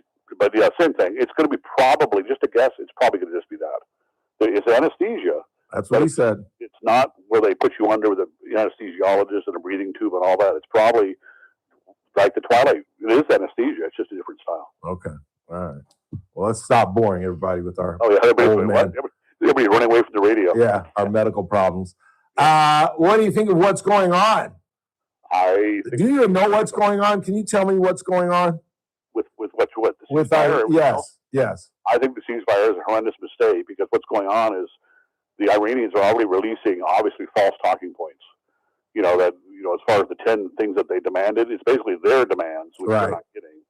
I think it's a huge mistake. I think the mistake it's sort of like the pause in Gaza. You didn't let the Israelis finish the job, and Hamas is still in power. Yep. And in fact, worse than ever. And I think this is a huge mistake. Either go in and you're completely done, because these are jihadists. They will never, ever agree to what you're asking to do, which is essentially regime change. And they're not going to agree to anything that we're asking for. So you just go ahead and get your list of stuff you're going to do and just do it. Well, the president's saying they've achieved regime change. Well, they have and they haven't. They've replaced the top tier and the secondary, but the IRGC is still runs the show and probably 50 people deep with the same philosophies. And what they're saying now is the replacements are even more hardcore. What's happened is the Central Committee that essentially was running it, the mullahs have been replaced by actually a harder-lined IRGC members. So they're even more, they're even more opposed to what's going on than before. See, this is trying to put a facade on it. This is why I keep saying that the president has to play this straight. He's got to play this straight. He can't treat this like a campaign. Because here's what he said yesterday, Howard. He said, a whole civilization will die tonight, never to be brought back again. I don't want that to happen, but it probably will. However, now that we have complete and total regime change where different, smart, and less radicalized minds prevail, that's in total contrast to what you just said. And I agree with you. I just think that's just, the problem is he pursues the art of the deal above all else. I've said this before with you. And he's so focused on getting a deal, quote unquote. And this rhetoric is not helpful because people are then going to be upset when we don't get a deal. We have to continue to bomb them, which is what we're going to have to do. They're not going to give us a deal. They're not going to give up all the stuff they've asked for. They're not going to give us the radioactive material. They're not going to allow us to inspect. They're not going to reopen the Straits of Hormuz. They're trying to get $2 million. They're trying to have a toll booth essentially put up. Yeah. They're not agreeing to any of that stuff. I don't care what they say because they've got a 50-year history of this. And their culture in Iran, specifically with the IRGC, which the Revolutionary Guard, are super hardcore. And they're not going to give in. It's easy to predict that. They're not going to give in. They're still launching missiles after this alleged ceasefire. This morning. They hit Qatar, Kuwait, UAE, Israel and Saudi Arabia. All this morning. Right. In fact, they hit the bad news is they hit the Saudi pipeline, which is the pipeline that bypasses the Straits of Hormuz, which was our alternative fuel line. Oh, that east-west pipeline? Yeah, I know what you're talking about. They hit it. Yeah. They hit it. So, wow, I didn't know that. Yeah, they hit it this morning. But the reality, I don't know how much damage there is, but the reality is they're not going to agree. Their whole point, because they've had multi-generational, how do I put it, prior administrations going back, 12 years, 20 years, whatever, we were all rhetoric and never followed through. They're expecting more of the same. They figure we'll just wait them out or just more rhetoric. And I agree with you on some things. I'm not a complete apologist, but the reality is Trump's rhetoric leads them to believe it's more of the same. Yeah. Yeah. You know, I don't completely say agree. they're going to destroy their civilization, because you know what they were doing is they were literally chaining human shields around the power plants and the bridges of innocent civilians, Women and children. women and children. So it was off the books anyways. Yeah. And the reason that happened is because we announced we're going to do it. Exactly. If you're going to do it, just do it. Don't give them advance notice. And I'm all for what we're doing in there. We have to do it because of, but the reality of it is stop yakking about it. Do it. Don't put out talking points. Don't say we have a deal when we don't really have one. Don't try and put a deal with people that literally are going to break it as soon as it's in place, which they've already done. Yep. And then they try and draw in other stuff like, oh, Israel can't attack Lebanon. We're talking about Iran. Yeah. Your proxies are going to be on their own. That's the whole point of what we're trying to do, is that we're cutting off the Houthis and the Hezbollah and Hamas, because that's what Israel wants out of it. Yeah. There is a difference between leadership change and regime change. Right. This is just leadership change. Exactly. That's all that's happened. Exactly. There's been no moderation. There's been no, No, they haven't moderated their stance. And, Yeah. They're willing to look, this is like any autocratic regime. They're willing to let as many civilians die as possible to stay in power. They don't care. So we can continue to bomb them. We'll continue to completely degrade their capabilities, which we're doing. It's effectively been done. But the reality of it is that they're not going to agree to a deal. Stop talking about it. Just decide what you're going to do and when you're going to stop it, and just go to that point. And the only way that's going to happen is we're going to have to do it unilaterally. We can't expect them to cut us a deal. Yeah. It's not going to happen. What about the enriched uranium? Hegseth implied that we still might go in and get it. I don't know the capabilities. We could. No way. Where it is, it's in the mountains. It's isolated. Yeah, underground. No way. Right. No way. Well, you could try for it because you can isolate Iranian troop movements because we know everything they're doing, and you can send in fighters and bombers and all that and To stave them off, just the way we did when we rescued that colonel. Right. You could theoretically do it. I just don't know. It's really risky. I just don't know enough militarily to say if that's going to be possible or not. I mean, could we even find it? Oh yeah. I mean, it's simple as a Geiger counter. But we know where it is. Yeah. Yeah, we know where it is because they're buried sites. That's the reason we haven't taken them out, is because they're so deep. The best we can do is collapse the entrance to these things, and they just dig them out later. But no, it's an interesting situation because sometimes Trump will say things deliberately willing to back off from it to get a deal. No, he'll say, I'm going to end the world tonight. And actually, he's not wanting to do that, but he's wanting to put that out there to become what he really wants. And I'm hoping that's what this is, but I don't know. That's what I'm saying. You can do that in every situation other than war. I think you got to play war straight. I think so. It's just one of those things where it's going to have to be a wait and see what happens. Yeah. They continue launching missiles, and their excuse now is we've decentralized their command so much that the individual troops and the emplacements are just doing what they want, which isn't true. What they've done is they've disabled the civilian communications network for the protesters. They're still able to communicate with everybody else. Of they have course. satellite phones and stuff. Of course. Well, that's just not true. But that's the Israeli excuse. Oh, we can't control these guys. Well, that's a handy excuse. It just isn't true. Yeah. Yeah. I absolutely agree. It's interesting to see. We'll have to wait and see how it plays out. It is. It is. Either he's going to be considered one of the greatest presidents of all time, or he's going to destroy the Republican Party. I really don't think there's, I might be being hyperbolic, but I really don't think there's a midpoint. I don't know. Again, it's one of those, we got to wait and see. You remember how George Bush Sr. was great with the Gulf War and basically was a one-term president because he screwed everything else up. So I don't know. But his approval rating after Kuwait was in the 80s. It was crazy. And everybody was scared to death. I remember that. That was in the 90s. Oh, yeah. I remember that. And everybody thought it was a huge mistake. We were going to get bogged down in Kuwait. And what, it'd take like 10 days? It was, the highway of death when destroying Iraqis. No, it was. Well, that's what this has been. This has been incredibly successful for any modern military campaign. Absolutely. To have it essentially, for all intents and purposes, no casualty count. And I'm not denigrating those that passed away. Right. No, I said the same thing. We have more people dying in peacetime than we've had lost in this war. Absolutely. Absolutely. So we'll have to wait. I don't want boots on the ground if possible. I really don't, because I just think we tend to go places, don't leave. People don't realize we still have troops in Albania, essentially Kosovo. We have troops in North Korea, South Korea, Germany, everywhere we go. Japan, Haiti. We have troops. Every time we send somebody, we never leave. Yeah. And that's silly. It's mission creep. Yep. You're absolutely right. Absolutely right. Always good to talk to you, Howard. Good luck with your biopsy. We'll compare biopsies, I guess, next week. Yeah, we'll compare notes. Hopefully it's good for both of us. Let's pray. Let's pray.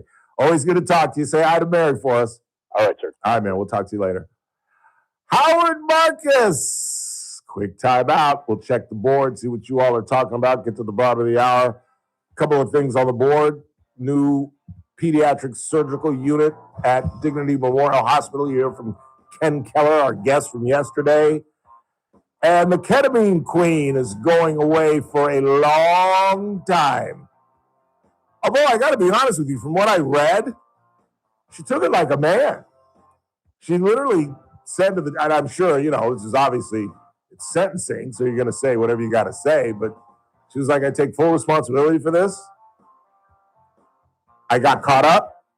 It created a lavish lifestyle for me, and it was hard to walk away. That's about as honest and as decent an answer you could get from a horrible drug dealer. But she's right. I can see that. You get caught up. You think you're going to go in and just maybe make one score, make yourself $50,000, $60,000. You're going to walk away. And then you say, wait a minute, I just made $50,000, $60,000 on a couple of transactions.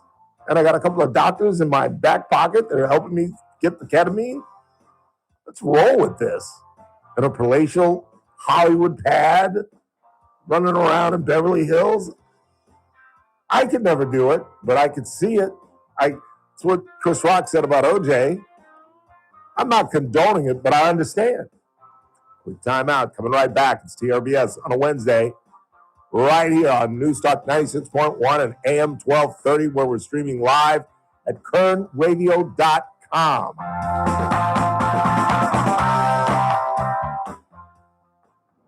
Kern Radio, News Talk 96.1 and AM 1230, KERN. Are you looking for a hospital that truly cares for your health and well-being? At Good Samaritan Hospital, they provide high-quality medical detox, psychiatric services, and medical and surgical care. They accept most insurances, including Medi-Cal, Medicare, and Kern Family. They offer Kern County's longest-standing inpatient detox program with dual diagnosis that combines medical care and withdrawal management all under one roof. Learn more at GoodSamaritanHospital.com or call 661-215-7500. Good Samaritan Hospital. They care for their community. Are gas prices the final straw to break the camel's back? Are you drowning in debt so that more gas means you can't pay for other essential stuff? Are you getting collection calls, emails, and texts on credit cards, medical debt, loans, buy now, pay later, and so forth? The attorneys at Clean Slate BK Group have a solution to make the nightmare go away. CSBK can stop the harassment, get rid of the balances, maybe even get your car payment reduced, and get you reset in the right financial direction for a fraction of the time and money of a debt settlement program. A Chapter 7 BK takes about 6 months, and at the end, the financial straws will be off your back. Log on to CSBK.com and read what real people just like you have to say about what CSBK has done for them. This is an attorney advertisement. Your results may vary, and prior results do not guarantee a similar outcome. Clean Slate BK Group PC, located at 7 Penn Plaza, Suite 601, New York, 10001, is responsible for the content of this ad. For more information, visit CSBK.com. That's CSBK.com to end your financial nightmares. You see the light come on, it's flashing at you, check your mileage, and yes, it's time for an oil change. Don't wait until your engine begs for help. Head to Kern Oil Change. Fast, friendly, and affordable service that keeps your car running smooth. No appointment needed. Just roll in, roll out, and drive with confidence. Plus, get free fluid top-off with every oil change. Kern Oil Change has 2 locations to serve you, 3706 Coffee Road and 5651 Auburn Street. Kern Oil Change is open 7 days a week. Get in, get out, get on with your day. Follow us on Instagram for additional savings. When life calls for a little extra, a kitchen upgrade, paying off debt, or that dream vacation, Valley Strong Credit Union is here to help. With a Valley Strong home equity loan, you can tap into your home's value with competitive rates, flexible terms, and local guidance you can trust. Get approved in as little as 5 minutes, with funding in as few as 5 days. Your goals are within reach. Visit valleystrong.com to get your offer today. Valley Strong Credit Union. Grow your possibilities. Equal housing lender, NMLS number 456506. Donald, the spot is right there. Just turn the wheel. I see the spot. Tremendous spot. I'm lining it up. Very strategic approach. You passed it 4 times. I'm studying it. Great drivers study the spot first. Nobody talks about the preparation. They only see the park. Very unfair to the process. Donald, a Prius just took it. That Prius is a disgrace to this country. I'm putting tariffs on parallel parking, effective immediately. Don't let me down. Melania and Donald as if he's ever going to drive again in his life. I don't think Barack is driving. I know Bill doesn't drive. I think George drives his truck on his property, but I don't think he drives either. They need to give Tiger a call. Just saying. 842-537-6842-KERN. We have no time. You got anything on the board? Yeah, I got a couple. What do you got? If the uranium was buried during Midnight Hammer, then why do we need Epic Fury? Lies, and more lies. I don't think we will ever get the truth, just more gaslighting. Well, I think what they're saying is that they destroyed the infrastructure for a missile, for the departure of a missile. You have to have nuclear infrastructure. You just don't put a warhead on a shoulder-held rocket. You know what I'm saying? But the uranium itself still exists, and they had it buried, and it's been further buried by the bombs. So the uranium still exists, and it's at 60%. They need to get it to 90% to be able to make bombs. But that's my understanding, and you know as much about it as I. One more, and let's get to the bottom of the hour. Ralph, what do you think we should do with Iran? I think at this point, I don't know, because I don't know if there are true negotiations going on. I don't think you can negotiate with these people. I think Howard is absolutely right. But did you hear Howard come over to the Bailey side just a little bit and criticize the president and the approach? Not the mission, but the approach. I almost had a heart attack. Quick time out. Back half of the hour. Don't go anywhere.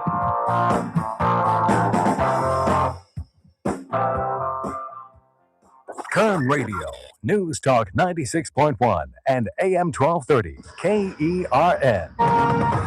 With SRN News, I'm Keith Peters in Washington. President Trump met with NATO's Secretary General Mark Rutte on Wednesday. Trump has been angry with the military alliance because member countries ignored his call to help reopen a vital shipping waterway. Iran effectively shut the Strait of Hormuz, sending gas prices soaring. Trump had suggested the U.S. may consider leaving the transatlantic alliance over the issue. Rutte, who has a good working relationship with Trump, had been expected to try to smooth things over. A ceasefire deal to pause the war in Iran appears to be hanging by a thread after the Islamic Republic closed the Strait of Hormuz again in response to Israeli attacks in Lebanon. On Wall Street, the Dow up by 1,325 points. The Nasdaq rose 617. More on these stories at SRNnews.com. Kern Radio, News Talk 96.1 and AM 1230, KERN. From the KERN Newsroom, your live and local news update on News Talk 96.1 and AM 1180, KERN. I'm Chris Davis. A suspicious death in downtown Bakersfield last night is being investigated by homicide detectives, says Bakersfield PD. That happened on 20th Street just before 11 p.m. when police and medics were dispatched to an area just west of Highway 204 for a person with major injuries. That person died at the hospital, and police have released little more info than that. Gas prices have not yet started coming down, but that has been made possible with a deal by Iran, not only for a ceasefire, but also to open the Strait of Hormuz, which would let oil come out of the Middle East.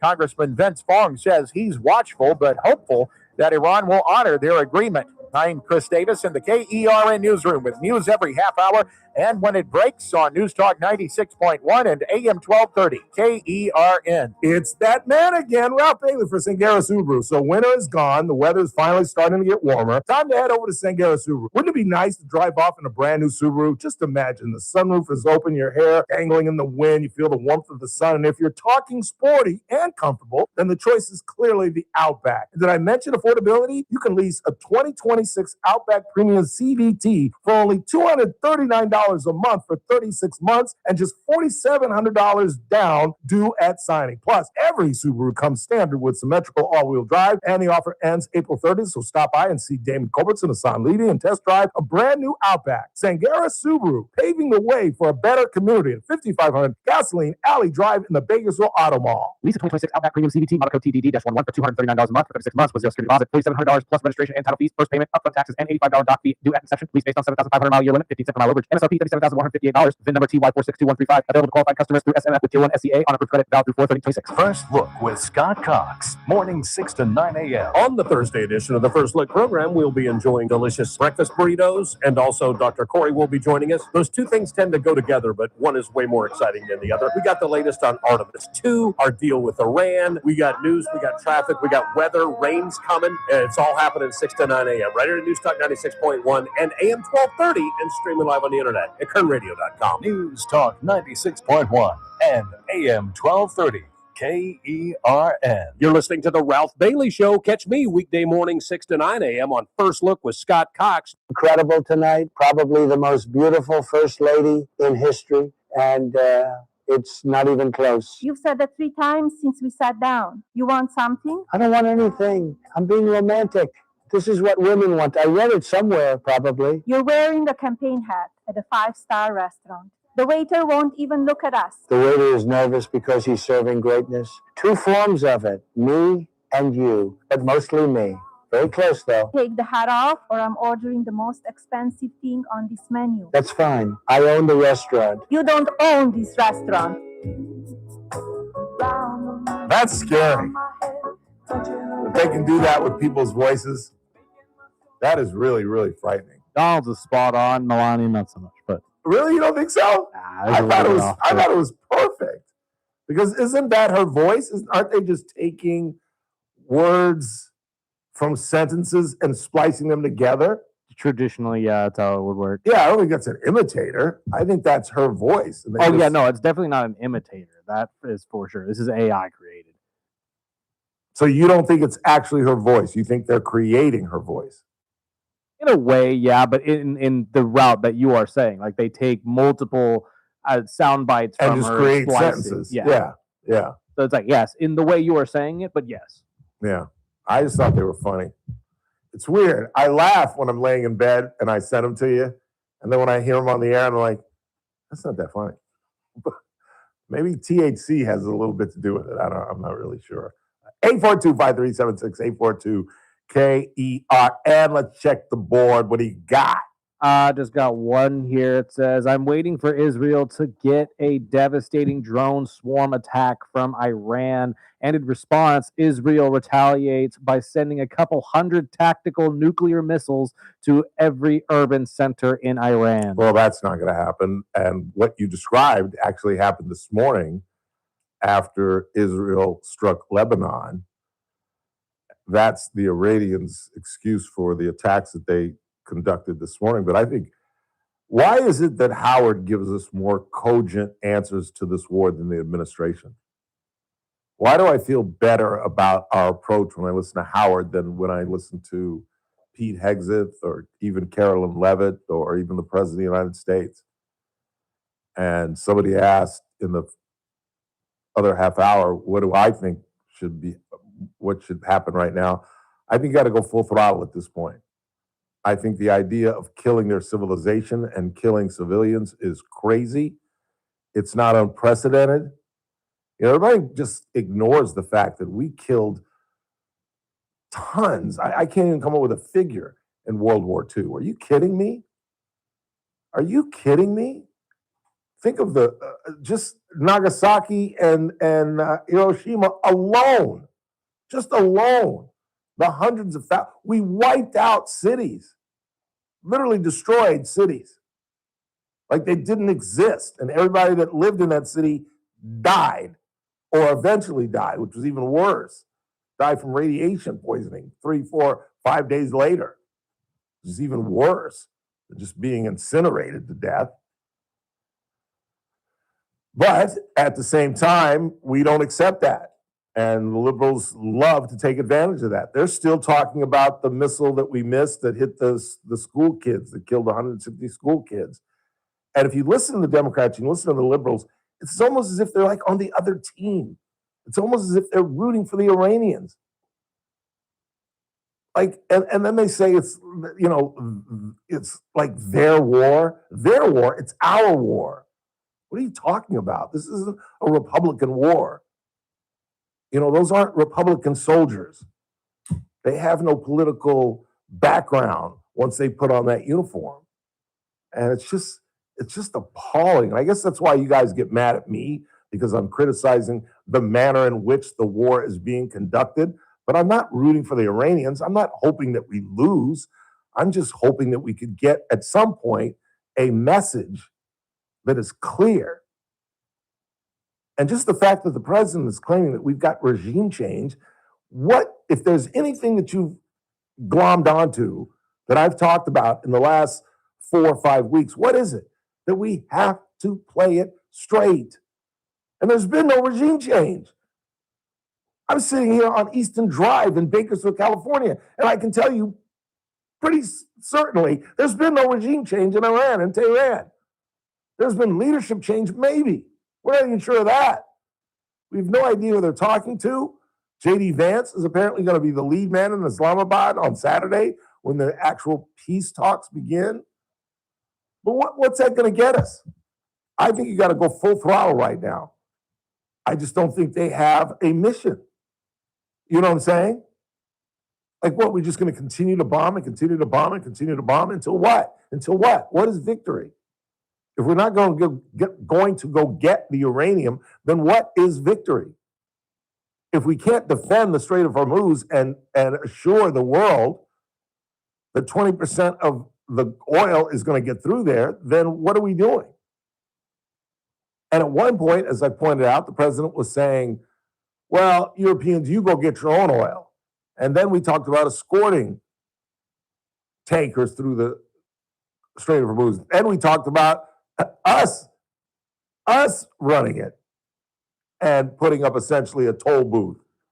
I mean, there's just been no straightforward, clear, concise message on what we're trying to do and what the exit strategy is and what does victory look like. If it were me, to be honest with you, I would cut and run. I would absolutely cut and run. I would do a Vladimir Putin, which is to bomb the hell out of them right before you cut and run or right before you sit down with them, and then claim victory. If he's insisting that there's been regime change, if we're insisting that we control the air, that we control the Navy, then what else is there? And as Howard pointed out, we've had an abnormally low casualty rate. So unless you're going to go get the uranium, I don't see how anything really changes other than the one chip that the Iranians have that they're never going to give up, and that is access to the Strait of Hormuz. And nowhere, at no time in the history of mankind, has an area that is not specifically owned, like the Panama Canal or others, Suez Canal, etc. There's never been a strait in which one country could charge people to go through that was not man-made. And the idea that they're going to do that and we're going to provide them reparations for the damage that we've already done, yeah, good luck with that. Let's see how that works out for you.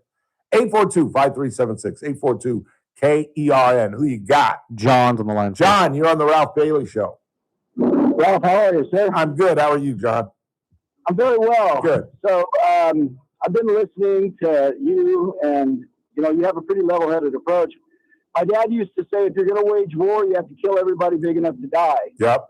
And otherwise, leave it alone. Don't do it because war sucks and it's horrible. Yeah, I thought we learned our lesson in Vietnam. If you're going to go big from the beginning, end it, and get the hell out. Well, we were days away from winning that war by the Viet Cong's own admission, but we stopped the bombing in Saigon. But let me get back to this. You can't negotiate with people whose sole purpose is to wipe Israel off the map. Yep. It's never changed. It's been stated. They stated it in '79 when they took our hostages. The people that run Iran are not from Iran. They don't speak the language.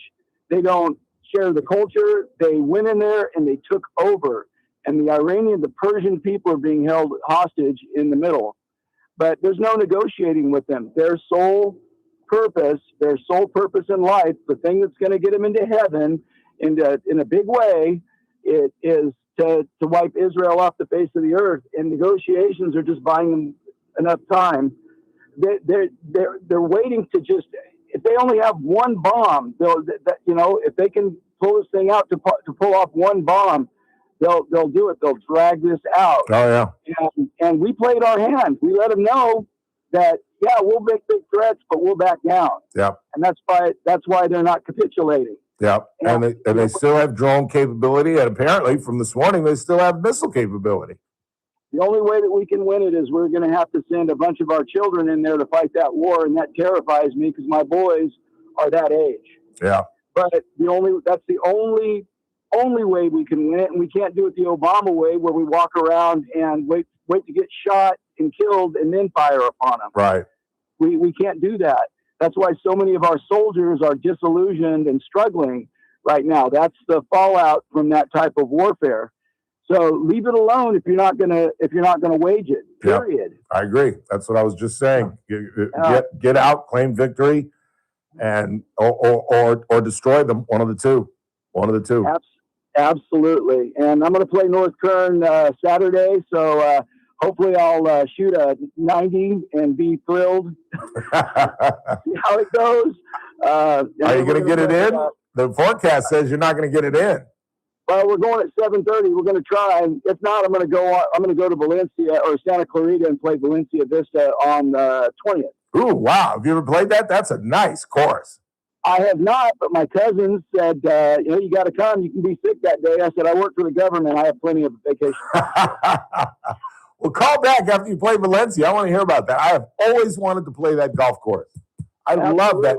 I love the Valencia, Santa Clarita area. God, I would die to live there. I really would.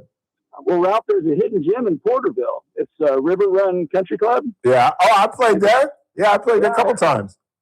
I haven't played, but I've looked at pictures and it looks like a little hidden gem. It is. It's a great course. It's a great layout. They've got creeks that run through the golf course. You got to cross through a tunnel and cross the street and go on the other side. In other words, there's that big highway that goes down that street, and you've got to go to the other side. I mean, it's a great track. It really is. Love it. Yeah. Plenty of chances to chunk, duck, and hit it thin. I'm excited. All right, man. Thanks for calling. Good luck in Valencia. All right, late. That's pretty cool. God, I've always wanted to play that golf course. Who is from there? There's a pro that's from there. That's his home course. Might be Adam Scott. There's some pro that's from Valencia, or maybe Max Homa. Please stand by. This is going to bug me. I'm sorry. Hey, Siri, where is Max Homa from? Max Homa was born in Burbank, California. Yeah, but I think he played. Hey, Siri, what? Let's see. Born Burbank is a city. Oh, Burbank. It's not about Max Homa. Hey, Siri, show me Max Homa.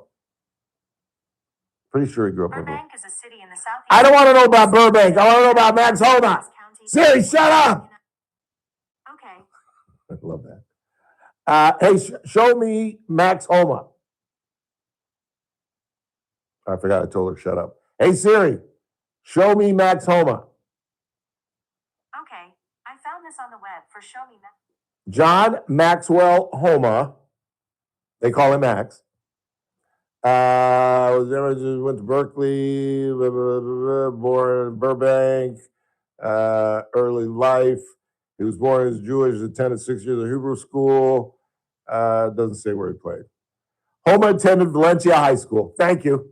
I knew it. That's the only reason I did that, bored you guys to death, right? Because I thought I knew that. Homa attended Valencia High School in the Santa Clarita Valley. There he was a first-time All Foothill League selection. In 2009, Foothill League MVP, graduating in 2009. He then played college golf at the University of California, Berkeley on a scholarship, earning a degree in consumer behavior. What would motivate a guy trying to be a pro golfer to study consumer behavior? And he got his degree.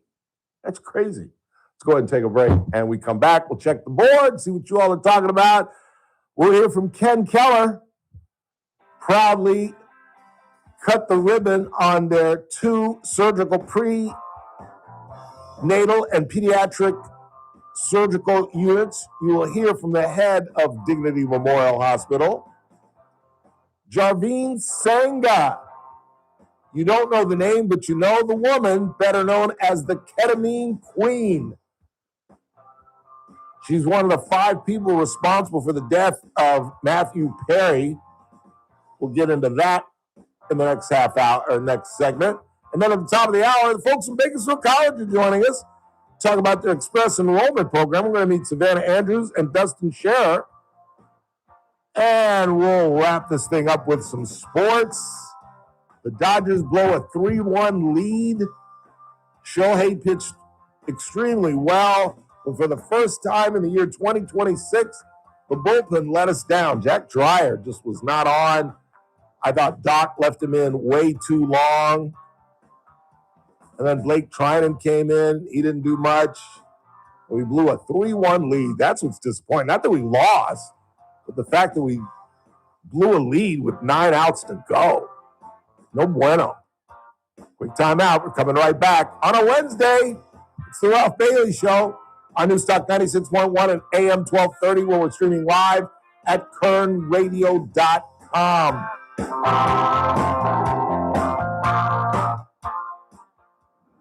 Kern Radio.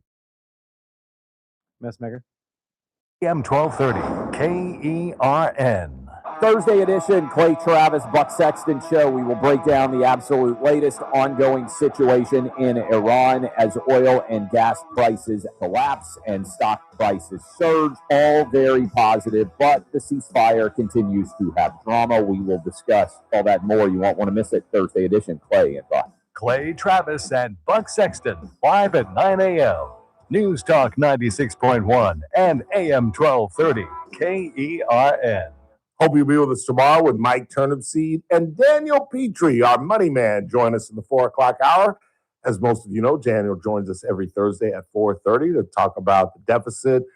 We get caught up on silver and gold, and of course, just generally talking about the economy. But Messmaker and Petrie Wealth Advisors, as most of you know, are all about retirement. And once you hit about 50, it's time to start thinking about just beyond your 401k and kind of diversifying with Messmaker and Petrie Wealth Advisors. I've turned on a couple of our colleagues here, and they could not be happier with the work that Daniel has done. As I've told you, it's the smartest financial move that I've ever made in my life. Call Daniel today at 395-9400, 395-9400. His office is located on the corner of 21st and Oak. Daniel Petrie and the folks at Messmaker and Petrie Wealth Advisors. This broadcast is for informational purposes only and does not constitute investment advice or a solicitation for advisory services by Daniel Petrie or MPWA Incorporated, DBA, Messmaker, and Petrie Wealth Advisors. The program host is a client and receives compensation and other financial benefits in connection with this advertisement, creating a conflict of interest. Experiences discussed may not be representative of other clients.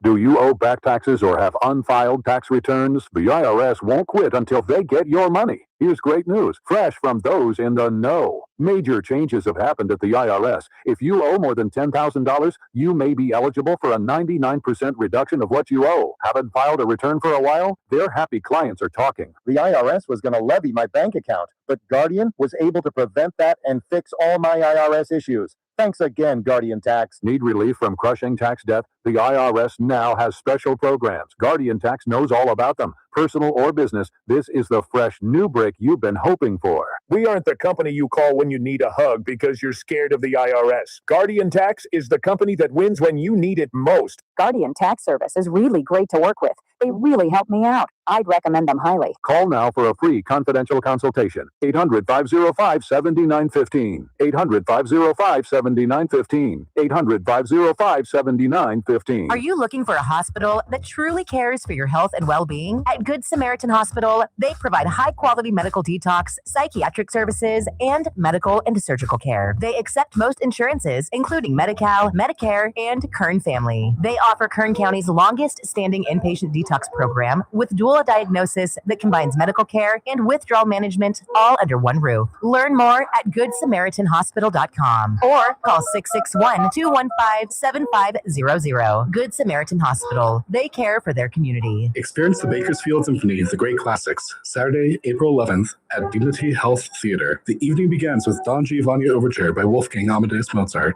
From there, Florence Price's Andante Moderato offers a moment of lyrical warmth, showcasing her rich, expressive voice through the lush sound of the string orchestra. The program concludes with Joseph Haydn's Triumphant Symphony No. 104, London, a joyful and spirited finale that reflects the wit, brilliance, and grandeur. These classical favorites are brought to life by the Bakersfield Symphony Orchestra. For more info, go to bsonow.org. The Clay Travis and Buck Sexton Show, live 9 to noon. Now, back to the Ralph Bailey Show.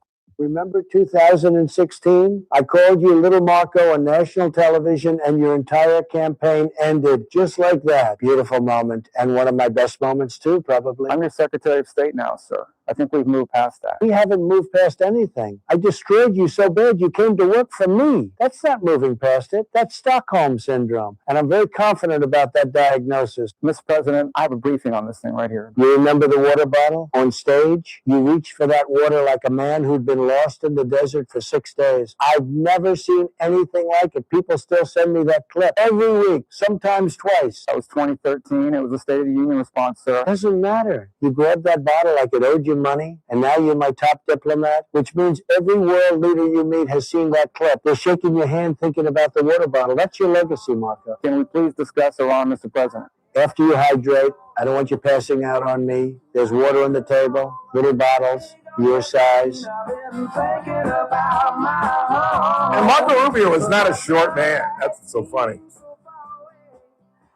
But only the president can belittle you till you kind of shrink. What he did to Jeb Bush, and I was a Jeb Bush guy at the time. I thought Jeb Bush was going to win the nomination. I was the guy that kept saying there's no way in the world Donald Trump wins the nomination. No way in the world. Meantime, we talked with Ken Keller, the CEO of Dignity Memorial Hospital yesterday. He is incredibly proud, as well he should be, at the work that they've done over the last 10, 15, 20 years. It's just absolutely flipped the script on pediatric care in this community. And it's really been spearheaded by Kevin Small and his wife. I don't know if you're familiar with the story. It's now called the Lawrence Small Children's Center. That was the beginning, and they have added on to it. Now they've added on with millions and millions of dollars, not only from the Small family, but from contributions from organizations, obviously, from independent folks just wanting to help out and get pediatric care. Because I've told the story about how after Sue Benham got out of city council, she started working in the medical field, and she heard me say, because my father started at a children's hospital in Hollywood. I think when he got out of his residency, that was one of his first assignments. And I just found it mind-boggling that the 9th largest city in California didn't have a dedicated children's hospital. And basically now we do. We've done it piece by piece by piece. Instead of doing it brick by brick by brick, we've done it piece by piece by piece at Memorial by adding this and adding that, neonatal care, NIC units, and now a surgical unit. Here is the CEO, Ken Keller. 2 ORs just for kids.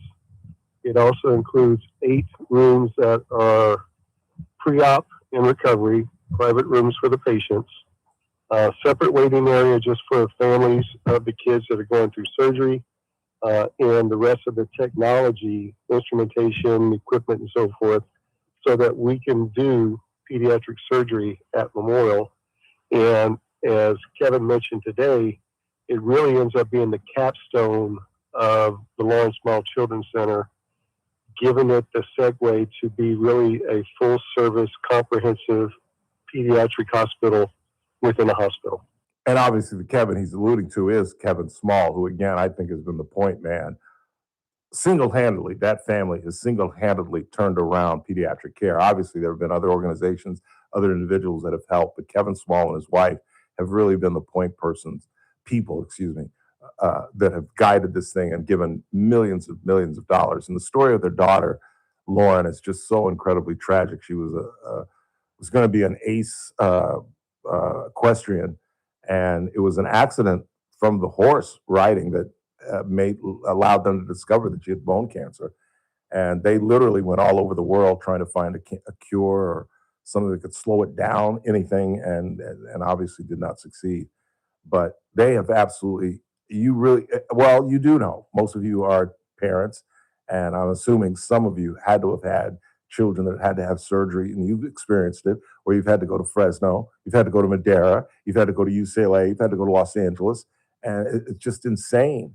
That's how we came so close as a station with Scarlett Sabin and the Ronald McDonald House, because it just seemed crazy to me that, again, I don't mean to be redundant, but the 9th largest city in California doesn't have pediatric care. We've got to go outside of our community, outside of our county, just to have an operation done on a child. Well, that's changed. Here's more from CEO Ken Keller. It's been since 2012 when the Lawrence Small Children's Center launched. We now have 35 beds, inpatient unit just for kids, which includes 3 isolation rooms, a dedicated pediatric emergency room, the Robert A. Grimm Emergency Pavilion, 8-bed pediatric ICU, 31-bed neonatal intensive care unit, now the ORs. And the other really cool thing about it is staffed by pediatric trained physicians, intensive care physicians, nurses, and other caregivers. Through our partnership with Valley Children's, we have that resource to be able to have those doctors here, and it really elevates the level of care that's being provided by the skilled clinicians. Yeah, night and day, absolute night and day. And now what Bakersfield College is doing with Morehouse College to bring more physicians in here, get them to get implanted in the community, get them to stay here. We are finally acting like the 9th largest city in the state of California and getting our medical and health up to that standard. Speaking of Bakersfield College, we head into the 5. We're going to talk about their express enrollment program with Savannah Andrews and Dustin Shar. So I would keep it locked if you're listening to the Ralph Bailey Show on Newstalk 96.1 and our brand new AM 1230. So stop asking me about our AM. And we stream live at currentradio.com. Don't go anywhere.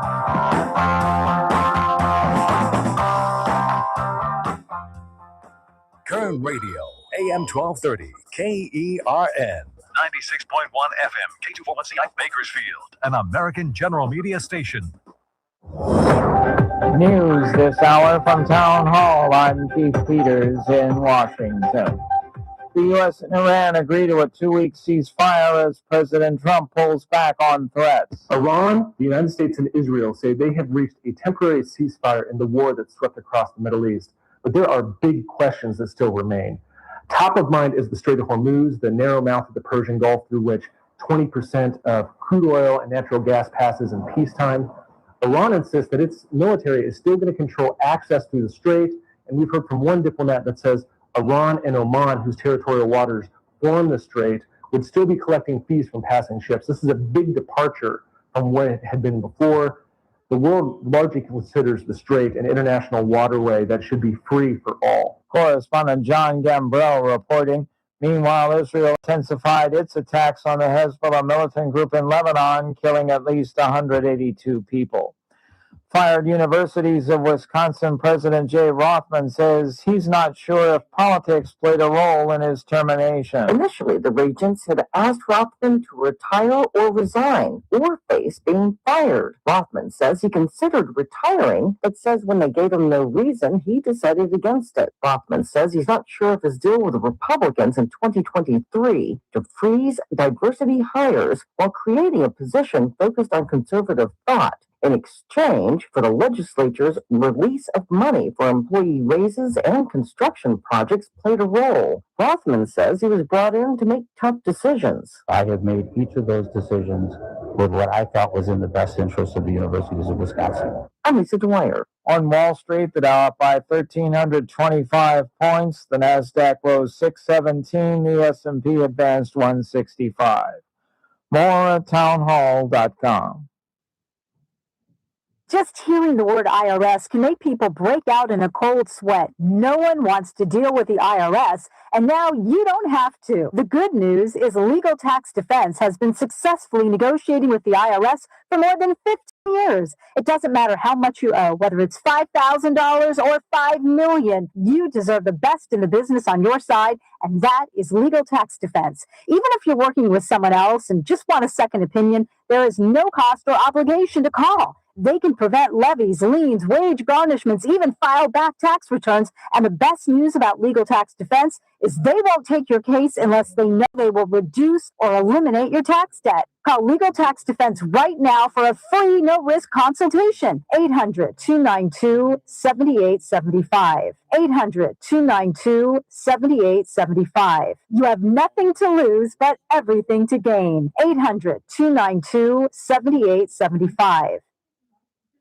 From the KERN Newsroom, your live and local news update on News Talk 96.1 and AM 1180 KERN. What's being called a suspicious death in downtown Bakersfield. I'm Chris Davis. And that's why Bakersfield PD homicide detectives are on the case, says the police department. That happened last night shortly before 11 when both police and firefighters were dispatched to 20th Street in an area just west of Highway 204 on report of a person with major injuries. That person was taken to the hospital and died there. Police have not released any info on what kind of injuries those were, and no name has been released yet. The sexual assault of a female relative who was 15 years old at the time is why Ricardo Alvarez of Bakersfield is going to prison. Alvarez was found guilty of several charges related to that Tuesday, says the Kern County DA's office. The girl reported the incident, saying that it happened after Alvarez had helped the family move back on June 28, 2023, and that he assaulted her while the two watched videos on an iPad while they were resting.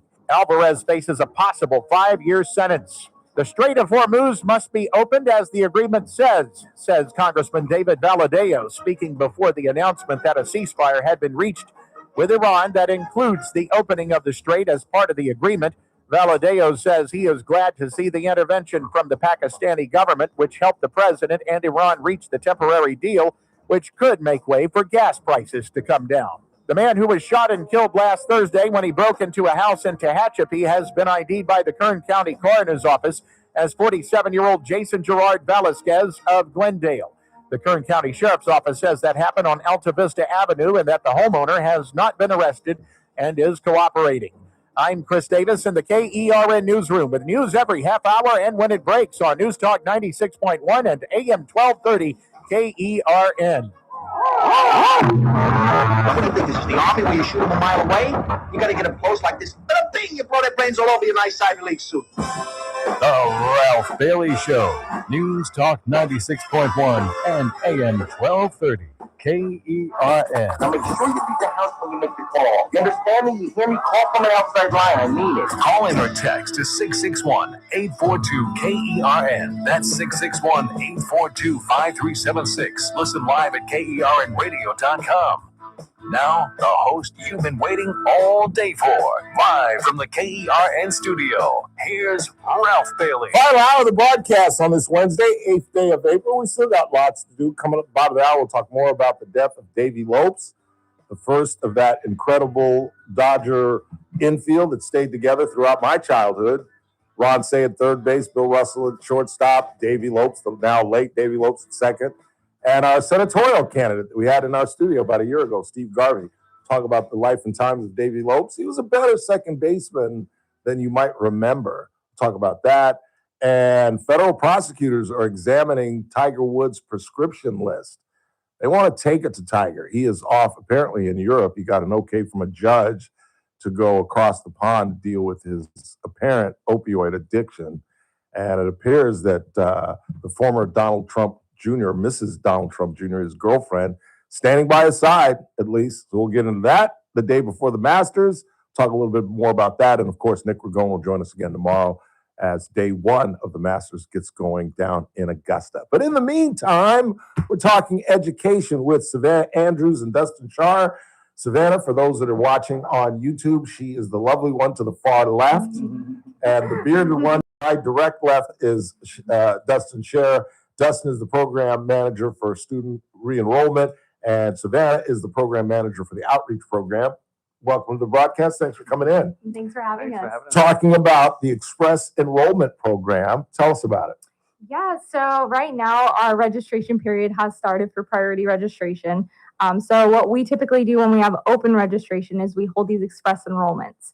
And these express enrollments allow students to get everything completed in one day and registered for their courses. So whether it's an application, they need a financial aid, or they just need to talk to an advisor or counselor to know what classes to register for. That's pretty cool. And you were telling me that you can also do it virtually.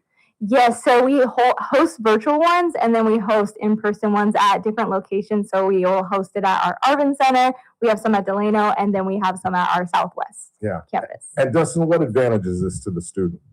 So it allows the student to visit in one day and knock out all of their enrollment steps. So from application to clearing any holds, picking classes, and actually registration support. So like Savannah said, we can do it virtually. You just jump on Zoom. We have our student information desk. Visit bakersfieldcollege.edu, sign up for the event. Don't even need to sign up for the event. Actually, you can just drop in if you need to. Join virtually through the student information desk, and then you get everything taken care of in one day. So it's a one-stop shop, express enrollment. You're in and out in one day. That's pretty cool. Yep, that's pretty cool. Walk us through the school year. You're just going through registration now. What is this, the final semester? How does the school year work out? Yeah, so currently we're in our spring semester. We're getting ready for, today started our summer and fall registration. So students that are attending Bakersfield College currently that have priority registration, they were able to start getting registered as of today. But those that are not enrolled, they're able to start registering on April 22nd. So that's when we host the express enrollment event. Yeah. Is there a large turnout for the summer programs? And who are these? Are these kids trying to make up stuff or just trying to get as many units as I can so I can get the Sam Hill out of here? Yeah, so a lot of our students, they're trying to make up some courses if they didn't do well during this regular semester for fall or spring. But a lot of students do enjoy taking summer classes because they feel like, hey, I can knock out a class within 6 or 8 weeks and then move on to a new class starting for the fall semester. Yeah, they're fairly intense. I needed to take a statistics class just to get my degree. I would cry. And I never failed because it was from 7:30 to 11:30, 5 days a week. Yes. And like the idiot that I was, I showed up on the second day and I'm 6 chapters behind in the stats class. And I'm not a math genius. And I barely passed that class. It was all, but I see the advantage. You're right. Yeah. In a month and a half, you're done. It's pretty cool to get some credits like that. Yeah. Tell us about what you guys do personally on the campus. So personally, what I do is I am in charge of our senior matriculation. So we go out to high schools. Right now we're at about maybe 40 high schools that we'll go out to here in Kern County, and we're helping them complete their steps. So application, orientation, and getting them ready and onboarded for their fall semester starting as first-time freshmen.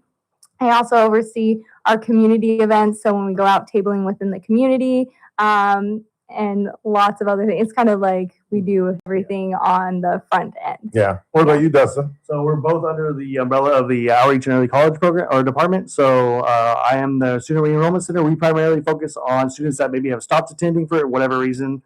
We reach out to them proactively to try to get them back. We have 4 advisors under our department. We work closely with financial aid and admissions and records to create like a clear path back for those students. And we don't wait for them to reach out to us.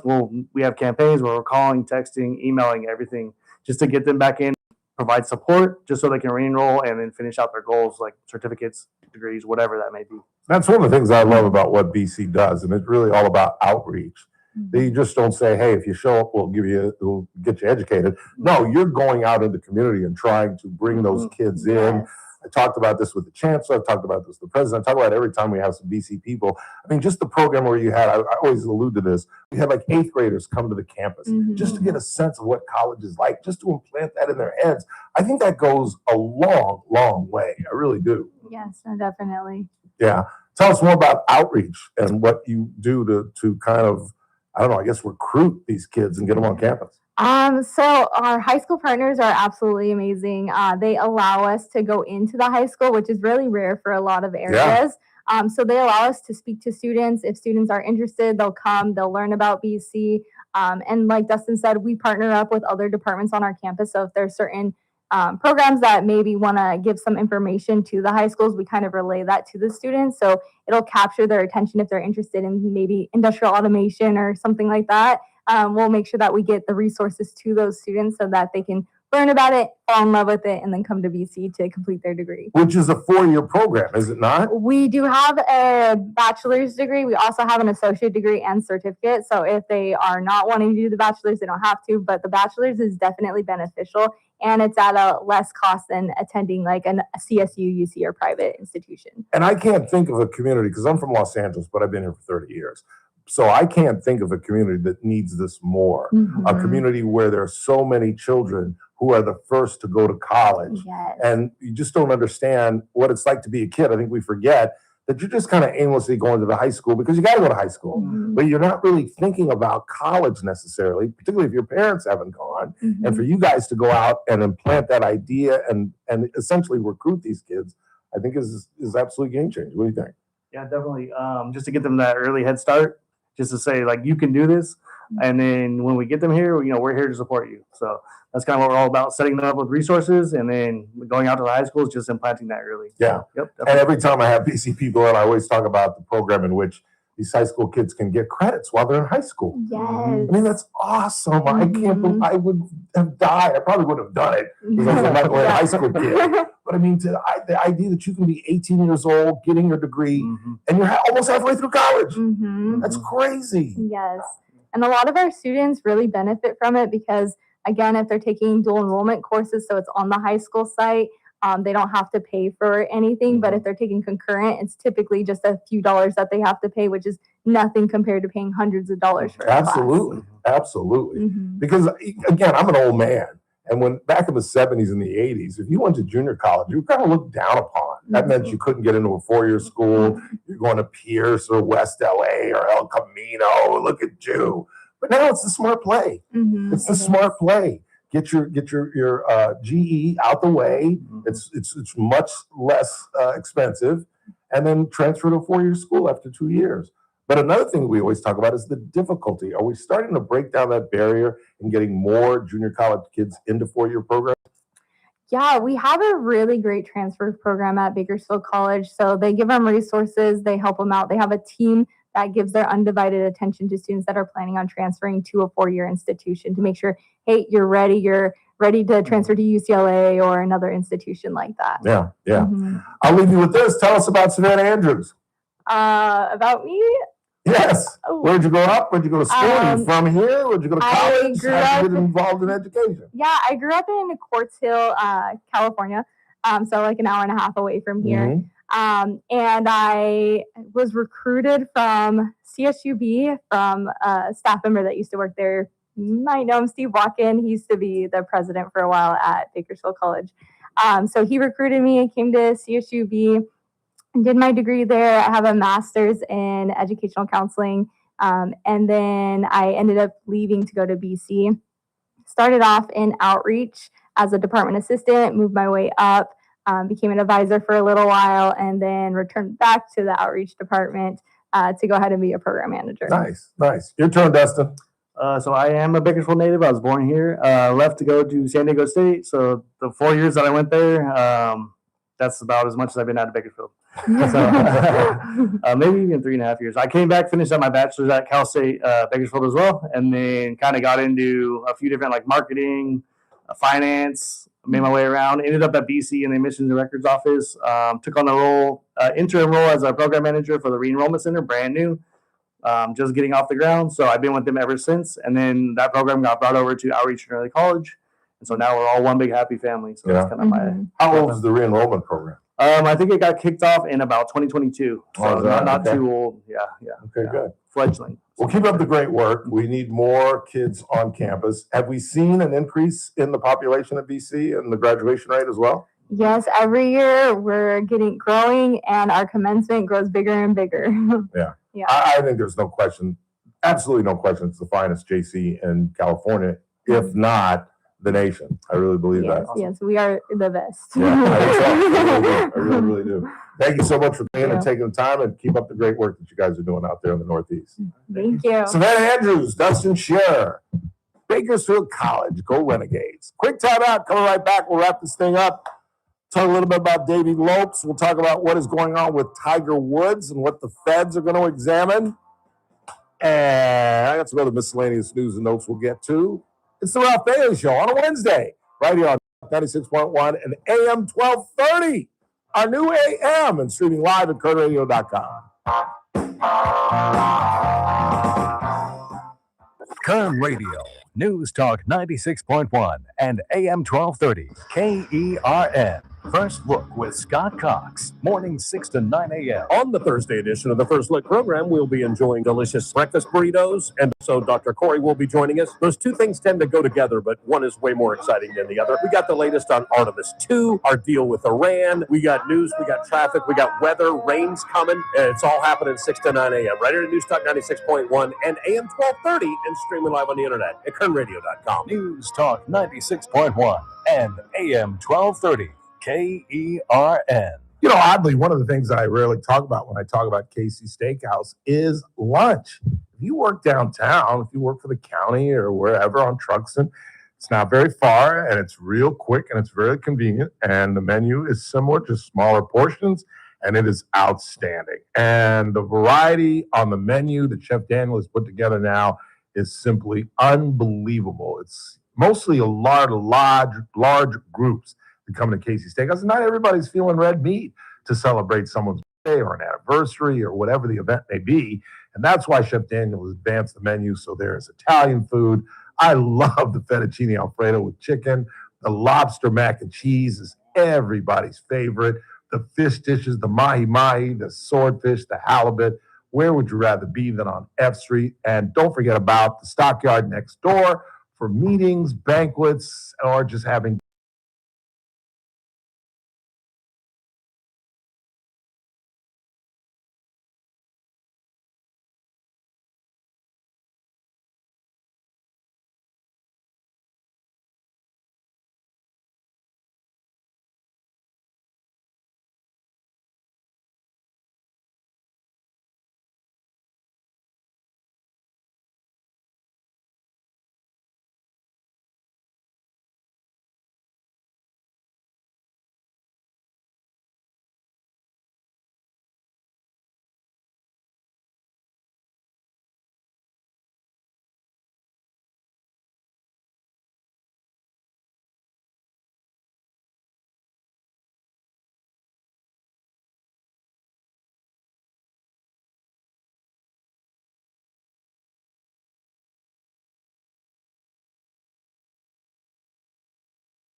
Oh, my bad.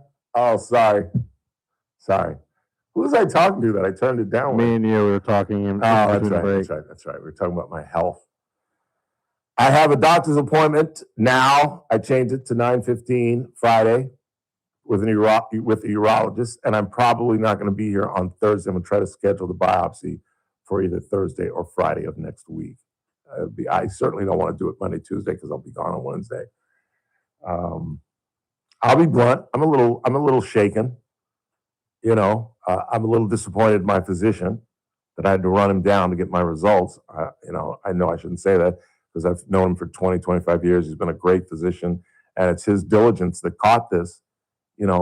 That's how important your GP is, because he could have easily, I'll walk you through this as I have many, many times. I'm sorry to bore you with it, but I think it's important to talk about. My PSA was a 2.5. It jumped to a 3.7, which is not in the danger area, but the fact that it had jumped so drastically inside of a year caught Hemel Cothry's attention. Put me on antibiotics, thinking that maybe it was just a infection, and it went back down. But right there, he could have walked away because it went back down, back into the high 2s. So right there, he could have walked away and said that was an infection. But instead, he said, let's take another blood test.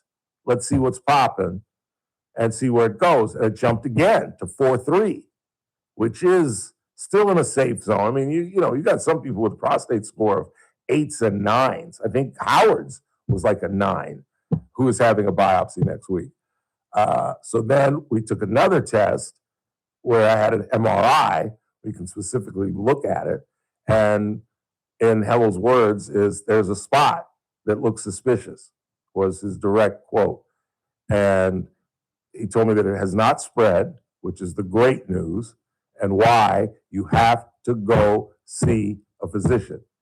Because had I not seen a physician, this little spot on my prostate would have spread. And once it spreads and it gets to stage 4, there's nothing they can do. They have to gut you like a fish. So the moral of the story essentially is, please, just go get your blood drawn, if nothing else. Go see your physician twice a year.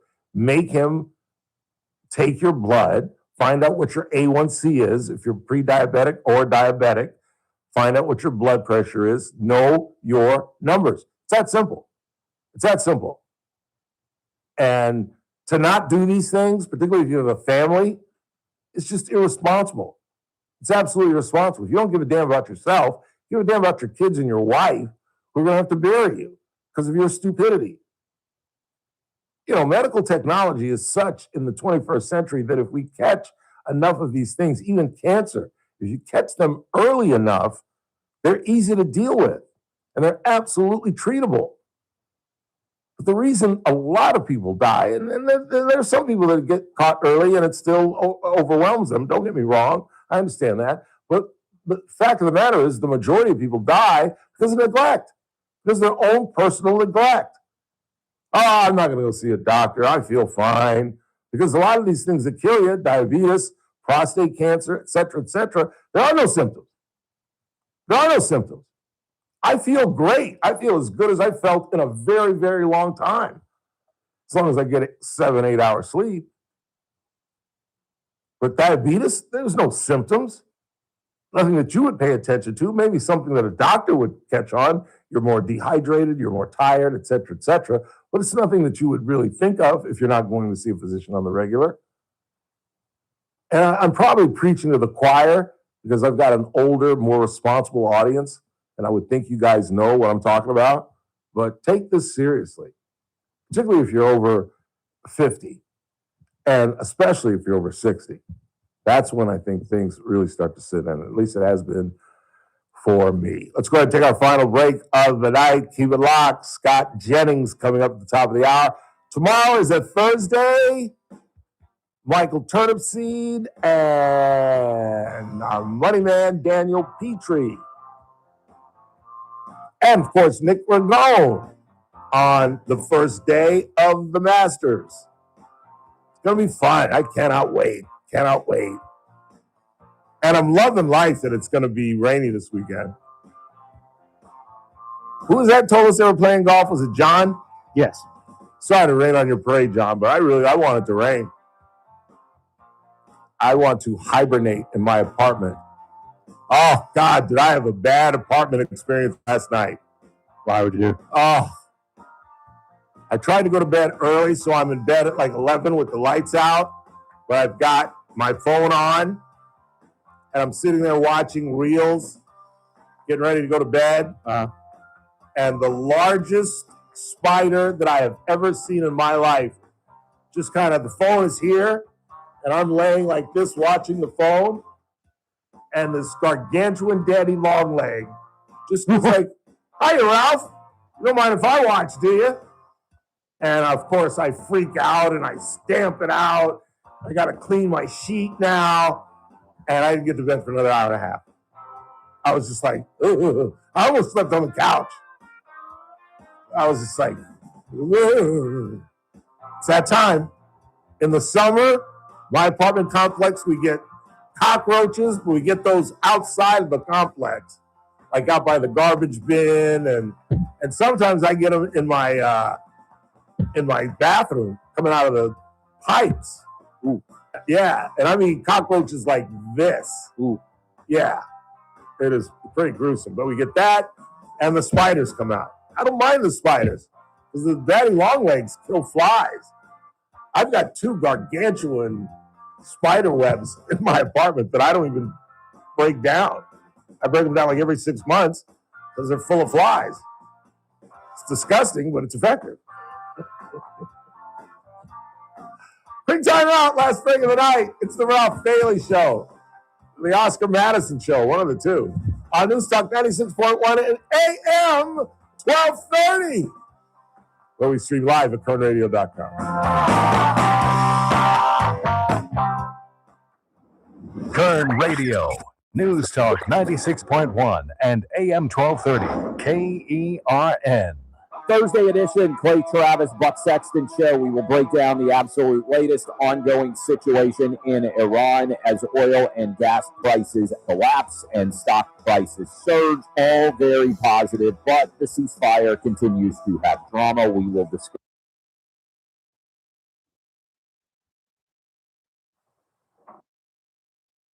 Whenever you're ready.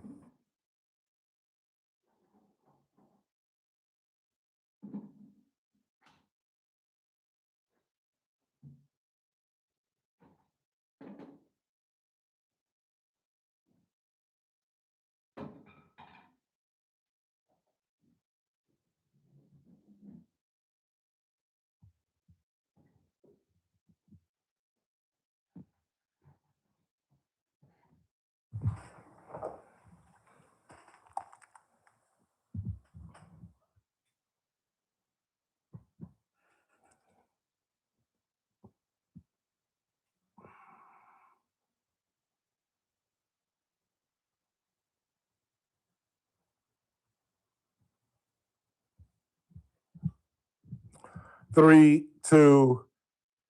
Sad to see that the first member of that incredible 70s infield for the Dodgers that I grew up with, Say, Russell, Lopes, and Garvey, that Davey Lopes, the first one to pass away at the age of 80, was a better second baseman than a lot of people remember because he could never make an all-star game because of Joe Morgan. But he did make 2, and he was part of a championship team and part of the best Dodger infield in the history of the Dodger organization. 3, 2. It's that man again. Look what's coming up on the Thursday TRBS. Well, it's a Thursday. You know who's going to be here. Michael Turnipseed from Kern Tax, Daniel Petrie from S. Baker and Petrie Wealth Advisors. And we're off to Philadelphia to talk to Nick Ragone about day 1 of the Masters. All that and me at 3. It's TRBS, News Talk 96.1 and AM 1230, and streaming live at KernRadio.com. All right, then I need you to do a return liner for Scott's show, one for MoneyWise, and one for JR. Let's do that. Let's do that for the show. I got to do it now because I got to cut out 6. All right, how much time we got? You got another minute. All right, so what am I saying? So it's just a return liner. It's just like what we used to do. Like, hey, this is. I've never done this. Yeah, these are the ones that we like. You get when we come back from every break. The ones that say, "Hey, it's Ralph Bailey. You're listening to First Look with Scott Cox. Check out the Ralph Bailey Show at 3 o'clock." Okay. Yeah, it's only 10-second blurb, so I get through real quick. So you're listening to the First Look with Scott Cox? So yeah, Okay. It's that man again. All that type of stuff. You ready? 3, 2. It's that man again. You're listening to First Look with Scott Cox. Keep it locked. The Ralph Bailey Show coming up from 3 to 6 right here on News Talk 96.1 and AM 1230. And for JR too? And MoneyWise. It's not the MoneyWise guys anymore. It's just the MoneyWise radio program. 3, 2. It's that man again. You're listening to the MoneyWise. What did I say? The MoneyWise radio program. 3, 2. It's that man again. You're listening to the MoneyWise radio program. Keep it locked. Coming up in the afternoon from 3 to 6, it's TRBS, The Ralph Bailey Show on News Talk 96.1 and AM 1230 and streaming live at kernradio.com. I'll see you at 3. 3, 2. 3, 2. It's that man again, Ralph Bailey. You're listening to the JR Show on News Talk 96.1 and AM 1230 KERN. Keep it locked. TRBS coming up at 3. I'll see you then. Keep having this song stuck in your head. But you can escape prediabetes. Go to doihaveprediabetes.org today. Brought to you by the Ad Council and the Centers for Disease Control and Prevention. You're listening to The Ralph Bailey Show. Catch me weekday morning 6 to 9 a.m. on First Look with Scott Cox. He did so much better than I did. I'm gonna have to redo that. That made mine sound horrible. I was just doing some promos, and I listened to Scott's promo. Technically, Scott is such a better radio host than I am. He really is. Not content-wise. Are you kidding me? But technical-wise, he never misses the call letters at his out. I don't do that sometimes I'm like, just stay tuned. We'll be right back. He never, ever misses. Never. He always goes out with the call letters, which is one of the basic rules of radio. Well, what do I care about rules of radio? But technically, he really is incredibly sound. And his live spots are better than mine. I'm telling you, whenever I hear somebody that's better than me, I get this feeling in my stomach. And he does his live spots are so much better than mine. And his liners are better than mine. I'm just incredibly talented, But technically I suck, but I'm just overwhelming, that's all.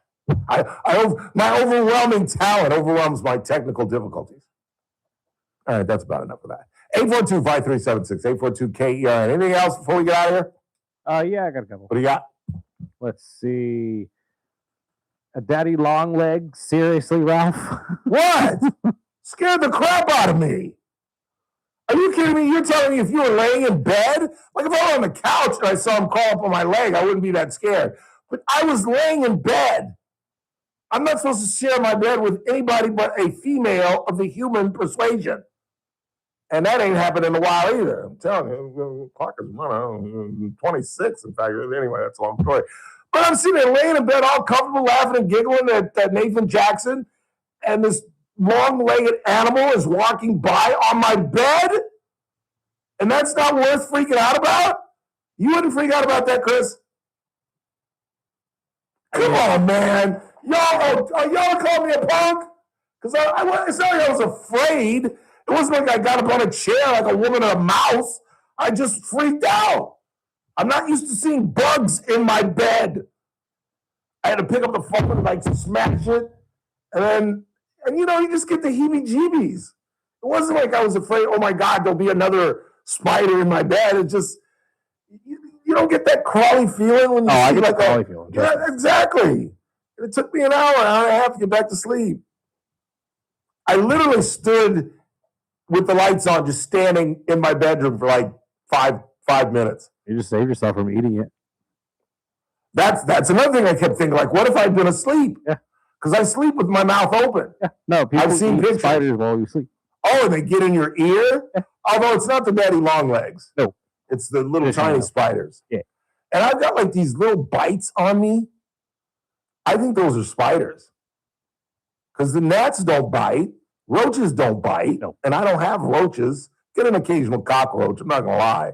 Like when it gets hot right around this period, I normally pop up every so often. They do, and mostly in my bathroom, which sucks now that I'm taking baths because they come up through the drain, and that's mostly where I see them, or sometimes in the kitchen. But you telling me you wouldn't freak out if a bug was in your bed? I'm offended by that. I wasn't scared. I was just, I don't know. What else you got? I slept Kept me up for an hour. hunting down a mosquito. See? That's a mosquito. There's nothing worse than seeing a mosquito in your bedroom. There's nothing worse because there's nothing harder to kill than a mosquito. Sometimes you can't even see them. They're so skinny and thin. And then you wake up and you're all bit to death.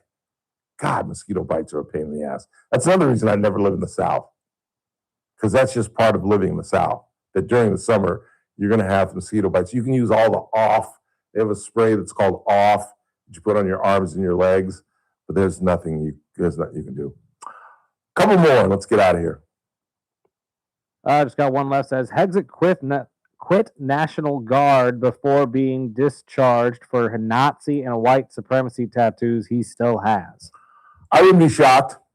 I think this guy, I've always said from day one, this guy is of low character.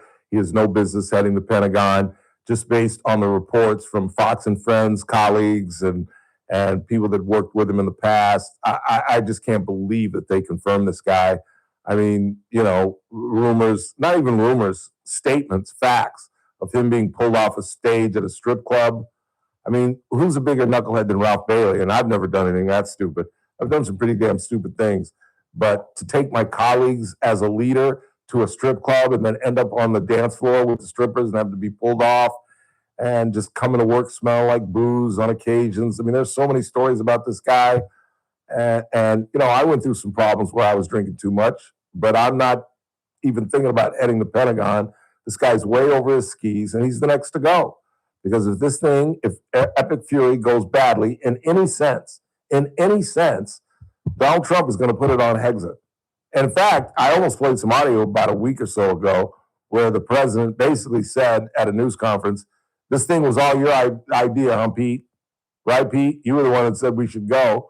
And I think that there's going to be some reexamination. And I think that's one of the reasons that J.D. Vance was on record as saying he was not in favor of this, because he's going to have to answer for this in his presidential bid. And if it goes badly or is even perceived to be conducted badly, somebody's going to have to answer for this. I think we're ahead of the game. As negative as I have been about Epic Fury, I think we're in a good place. However, I agree with Howard. I don't think there's any negotiating with jihadists.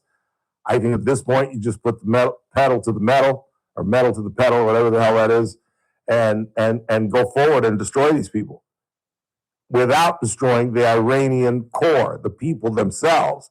The idea of laying waste to the country is crazy and is a war crime. And I still, regardless of what Carolyn Levitt told us today, I doubt very seriously that they had any intention at 501. Because how in the world did an idiot radio talk show host in Bakersfield absolutely predict? I should have selected the hour in which the negotiation would break. Because I told you it would be at 11th hour. What was it, about 4:30 yesterday when we got the news? Hour, 45 minutes before. Terry was there. Oh, it was the 3:30 hour. So what, an hour and a half before the deadline? Want to thank Nick Ragone to be with us tomorrow again, day one of the Masters, and of course Howard Marcus, and Savannah Andrews and Dustin Sheriff from Bakersfield College. In the meantime, for Chris Burdick, I'm Ralph Bailey. That's what's really going on. We'll wrap to you tomorrow.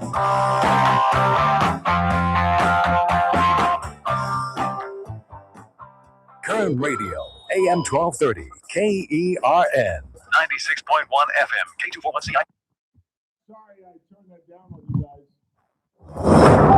News this hour from Town Hall. I'm Keith Peters in Washington. The Iran ceasefire is on fragile ground as Iran keeps the Strait of Hormuz closed. The reason Israel has increased strikes on Iran-based Hezbollah in Lebanon. It's one of the deadliest days of fighting there. Vice President J.D. Vance calls it a legitimate misunderstanding. The Iranians thought that the ceasefire included Lebanon, and it just didn't. Iran's foreign minister insists an end to the war in Lebanon was part of the deal. Senate Minority Leader Chuck Schumer says President Trump has made the country worse off than when the war started. The entire world holds its breath, wondering what's next going to come out of his mouth. Israeli Prime Minister Benjamin Netanyahu declared his country is ready to return to fighting. Ed Donahue, Washington. President Trump repeated his complaint about NATO after a private meeting with the alliance's Secretary General Mark Rutte on Wednesday.